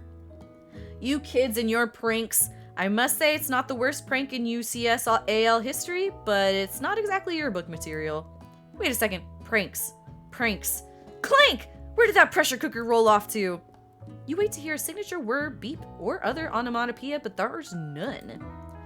Somehow he must have gotten unplugged, I guess. We'll have to figure that out later. That leaves only 4 remaining students. Please collect your final projects. Yes, it has been a long semester. Wow, 3 whole days long. But after days of hard work, the time has come for me to eat. Miriam, please step forward. Now describe your dish. I've made tender udon noodles in a savory soup. Look how cute that... Oh, look how cute that is. Oh my god, the little tea. How cute. Van did kill him. I think we're almost done, so I'm obviously gonna run over 10 o'clock a little bit, but I think this is like literally the end of the game. So if you have to leave, do what you gotta do, but... My word, it's so delicate. Is that a teeny tiny narutamaki I spy afloat in its itsy bitsy bowl? Yes, chef! Please, call me Sprinkles. Chef is my father's name. Yes, Sprinkles! And some green tea made from baby tea leaves that I picked myself. Sprinkles carefully sniffs around the dish before opening his mouth and letting just the tip of his pink tongue, dog tongue, dip into the bowl. Sublime! Would anyone else like a taste? Oh, come on. I'm not one of those dogs who doesn't floss. I even have a really cute electric toothbrush for dogs. Fine, I'll enjoy it all by myself. I can't leave without knowing if we get to eat the Colonel's chicken. Ooh, yeah, I know, right? And in a flash, the entire meal has been devoured. Not that it took much. It was less than a thimble's worth of soup. A+. Rarely do I taste a dish with as much love poured into it as yours. Miriam is overjoyed. She gives you a huge hug. Thank you, Clover, for helping me to believe in myself. Van, you're up. Now describe your dish. I made uni over smooth egg custard in an axe-hewn urchin shell topped with caviar. You just stuck your tip in there. The dog did. Did you skewer one type of urchin with spines from a second different colored type of urchin? Yes, Sprinkles. Bit much, don't you think? That's exactly why I did it. A bit much is kind of my brand. Doesn't it look cool? Sprinkles leans in to sniff the uni, but he can't get his nose close on account of all the spikes. He begins to paw at it erratically, causing the custard to slosh around. Woof, woof. Please be gentle with my cuisine. Grrr. Finally, Sprinkles goes all in, tongue first, but he can't get past all the needles. He reels back as his tongue is poked and prodded. Ouch! My tongue! My tongue! The professor appears to be having an allergic reaction to the sting. I can't eat this. It keeps poking my tongue. Disqualified! A stunning turn of events. Who would have thought that serving food in a bowl made of needles could have made it difficult to eat? Oh no! Van keeps trying to kill people. Yeah. Murdered the fuck out of little robot. Dejected, Van does not go gentle into the night. Disqualified for glamour? Don't discount simplicity. This isn't the last you've heard of me! Before forcing us to endure his swollen tongue for another moment, Sprinkles graciously laps up a bowl of milk. I know. Yeah, I'm a dog and I drink milk. Get over it. Sometimes it helps calm my agitated tongue. Next student! Ashley, it's time to step up. Now describe your dish. I made orange blossom Turkish delight in a light rosewater syrup topped with French meringue and connected by sugar glass. Okay, but that actually looks really good. That actually doesn't sound too bad. I hate her food, oh my god. Indeed, it's quite delightful. However, I'd ask that you please refrain from eating it or attempting to taste it in any way. It's very fragile and meant to be a display piece. Don't eat the food? At a cooking school? Got toast in your ears or something, Clover? I told you, it's a display piece. Ashley, I must say, it is beautiful. However, this is a cooking competition at a cooking school. Yeah, which is why I cooked it, and did an extremely good job cooking it too. I didn't realize that we were having an eating exam. If I wanted to be judged on eating, I'd go to the College of Eating, a school for the hungry. What a bitch. I suppose you could smell it if you absolutely insisted, but don't breathe too hard. You might disrupt the sugar spiral. If the food cannot be eaten, it cannot be judged. You are disqualified. Rage overtakes Ashley, and she finally cannot keep her two-faced routine up. You wouldn't know high-end cuisine if it cooked you. And with that, Ashley storms off to rededicate herself to being the best, but this time without being shackled by trying to be fake nice and liked by everyone. This isn't the last you've heard of me, either. If this class gets much smaller, I'll be teaching myself. You and Colonel Sanders, the final cooks, step up together. Get fucked, Ashley, I know. Two chefs? What began as a bowl of delicious mac and cheese has become something else. He examines it closely, sniffing and eyeing the bowl. Damn, if that don't look finger-licking good, chat. It's gonna be the famous bowl. It looks good! Uh-oh, I don't have a good feeling about this. From somewhere in the room, a literal drum roll plays. Just when I thought I'd seen everything in the kitchen, you give me this thing. and completely blow me away? In my 49 dog years of life, I have never tasted anything so delicious and perfectly balanced. It's so delicious, in fact, that everyone passes the class. You pass, and you pass, and you get a pass. Everyone gathers around and partakes of the mac and cheese bowl. They all seem to transcend this reality into another dimension. You win! Together, you and Colonel Sanders have made a new menu item. The new menu is so impressive, even, that Van Van and Ashley are drawn back in by its magnetic fragrance. The food turned dog into an Oprah. When they gaze upon your mac and cheese bowl, they admit that you are indeed an excellent chef. Sprinkles declares that you have passed. Everyone has passed. There was supposed to be more battles, but come on, how could they be better than this one? Now that the school year is complete and everyone has graduated, the students return for one last assignment, to get their groove on. The cafeteria has been completely redecorated in order to serve as the site of the school's graduation dance. Compared to the massive high-tech cooking arena, the humble decor seems downright cute and cozy. Wicked DJ Dog is in the house! Oh! You knew that Sprinkles was a master chef, but also a world-renowned turntablist? Who says you can't teach an old dog new tricks? Okay, hold on. Her outfit, she looks really cute, though. Van Van and Ashley tell everyone that they've committed themselves to righting the wrongs they did while they were villains.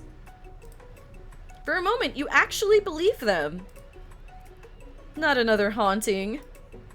No ghosts allowed at graduation. It's clearly written in the school's bylaws. Them thighs, that's what I'm saying. It was never actually a ghost. It was all a trick to get you to finally notice me. She can bully me?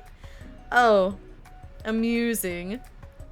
And now that everyone is together, it's the Spork Monster! He's totally mellowed out! Everyone, the Spork Monster is no more! From here on out, I prefer that everyone refer to me by my new name, Party Monster. Student tries to finish what he had to say, but everyone is too wrapped up talking to Spork. Sorry, Party Monster. Fuck Ashley, but damn, she got thighs. I know. Dejected, student walks off. Goodbye, student. We didn't even know your name. Oh, how cute! She has a cute outfit! Maybe things didn't work for Miriam romantically, but she found the love in her cooking, and you know she's gonna do great. A red carpet rolls out across the floor of the ballroom. It's like a Hollywood movie premiere. Who could command such an entrance? It's Pop. He's arrived late to the dance, but apparently for a good reason. Walking the carpet, you can see atop his dirty chef's hat. A crown? Welcome back, Pop. I know you weren't able to complete the final exam and accept your diploma, so we had it mailed directly to your father. We figured it was the least we could do for the school's dean. Oh, now I get it. And we get a new wing of the school, not to mention the honor of educating the son of the chancellor of such and such. The music at the dance is interrupted by the sound of sparking and electrical hissing. It's Clank, who has arrived late to the dance. Now that I have graduated, I can reveal my truth. Whoa, he's still doing that talking thing. I am Clank, and I am not of this earth. I am actually from a faraway planet in another dimension. What?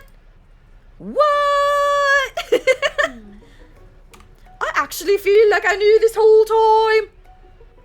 Now that I have learned the ways of your kind, I must return. Miriam, will you come with me? I don't know what to say. Besides, no, obviously. I have just begun to learn who I really am. This isn't the time for me to devote my life to figuring who you are, Clank.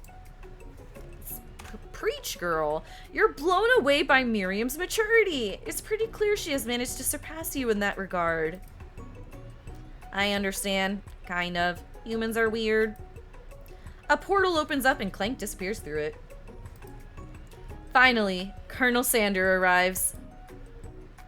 That's his... What? This is his formal outfit? Howdy, classmates. Just like the first day you met him, he has come prepared to feed the entire class. However, it's not enough to just give them a bucket of chicken. Clumper is a natural actress. Such an honor to see her live debut. This time it's a full meal. I didn't get to be the most famous chicken man in the history of chicken and man by not reminding people to go out and buy my chicken. The end? Oh, no, it's not the end. As everyone feasts on their delicious chicken dinner, Colonel Sanders finds you sitting at the edge of the dance floor. Colonel Sanders? Yes, Clover? I couldn't help but wonder, was our final exam team up purely an act of strategy carried out by two cunning chefs? Or was it something more? I'm afraid I can't answer that question directly. Instead, I'd like to ask you a question of my own. May I have this do-si-do? Colonel Sanders extends his hand to you, and you feel a surge of energy jump off the tips of his fingers. His hand, the hand of a master chef, so dedicated to the craft of fine cookery, so tender yet refined, so milky smooth, fingers like finely battered drumsticks, turned in flour, soaked in buttermilk, and dusted with exotic spices. But they do not reach for tongs, a knife, or even a spork. Tonight they reach for you. And though our feet may tire of dancing, I believe that this is just the beginning of our steps together. Colonel Sanders, will you not only join me on the dance floor, but in the kitchen as my co-chef and partner in both business and in life? You gasp? Could it be? Is he really saying? Me? And you? Together? Ever since I met you, my dream has changed. It's not enough to simply open the world's greatest chain of fried chicken restaurants. No, even then my life would be incomplete without you by my side. So what do you say, partner? I say, I love you, Colonel Sanders. The end!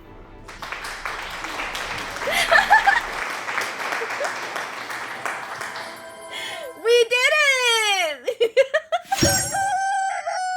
Oh my fucking god, you guys. We did it! We straight private energy. Oh, he must be in the military. 3 days and he proposes to you. Oh, that. He is a colonel. Nice!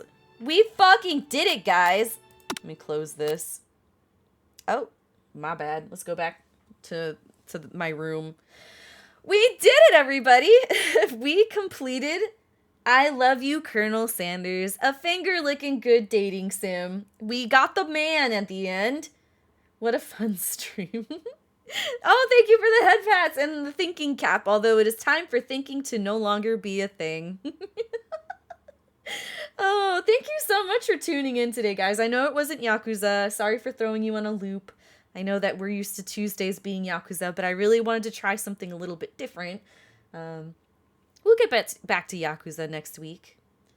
Not gonna lie, like the dating sim, Clover. I'm not good at it. I'm not good at dating. Gonna make like Clank and Power Down. I know. Glad I was able to catch the last bit of stream. I'm glad you were able to make it, Lucius. I'm so happy you were able to get here. It's always nice to see you around. All right, everyone. Let's get these announcements out the way. So that was today. Today's Tuesday. Tomorrow at 1 p.m. Central Standard, 2 p.m. Eastern Standard, we're going to do some more Kiwi. TNT and I are going to play some Kiwi again. And then Thursday, we are going to do Control, 7 p.m. Central Standard, 8 p.m. Central, or 8 p.m. Eastern. Hopefully I can beat it, because your girl wants to play Alan Wake 2 so fucking bad. We're getting there. And then there is no stream this Saturday. I do apologize for that. I'm doing some IRL shit. So yeah, thank you so much, everybody. We may need more dating sim streams with Clumper. Oh my god, I'm glad that you guys appreciate her so much. All right, everybody. I mean, in the send your dating game suggestions in the suggestions channel in the Discord. But yeah, I'm gonna go ahead and head out. It is time for me to rest my little head. I'm going to lay down. There's a cat one? Oh my god. Yes, send them in the suggestions. Put them in the suggestions. Have a good night. Have a good night. Yeah, thank you so much, everyone. As always, have a good morning. Have a great day. Have a good night. I'll see you guys next time. Thank you so Thank you so much, everybody. Take care. Sweet dreams. Bye. Dicks!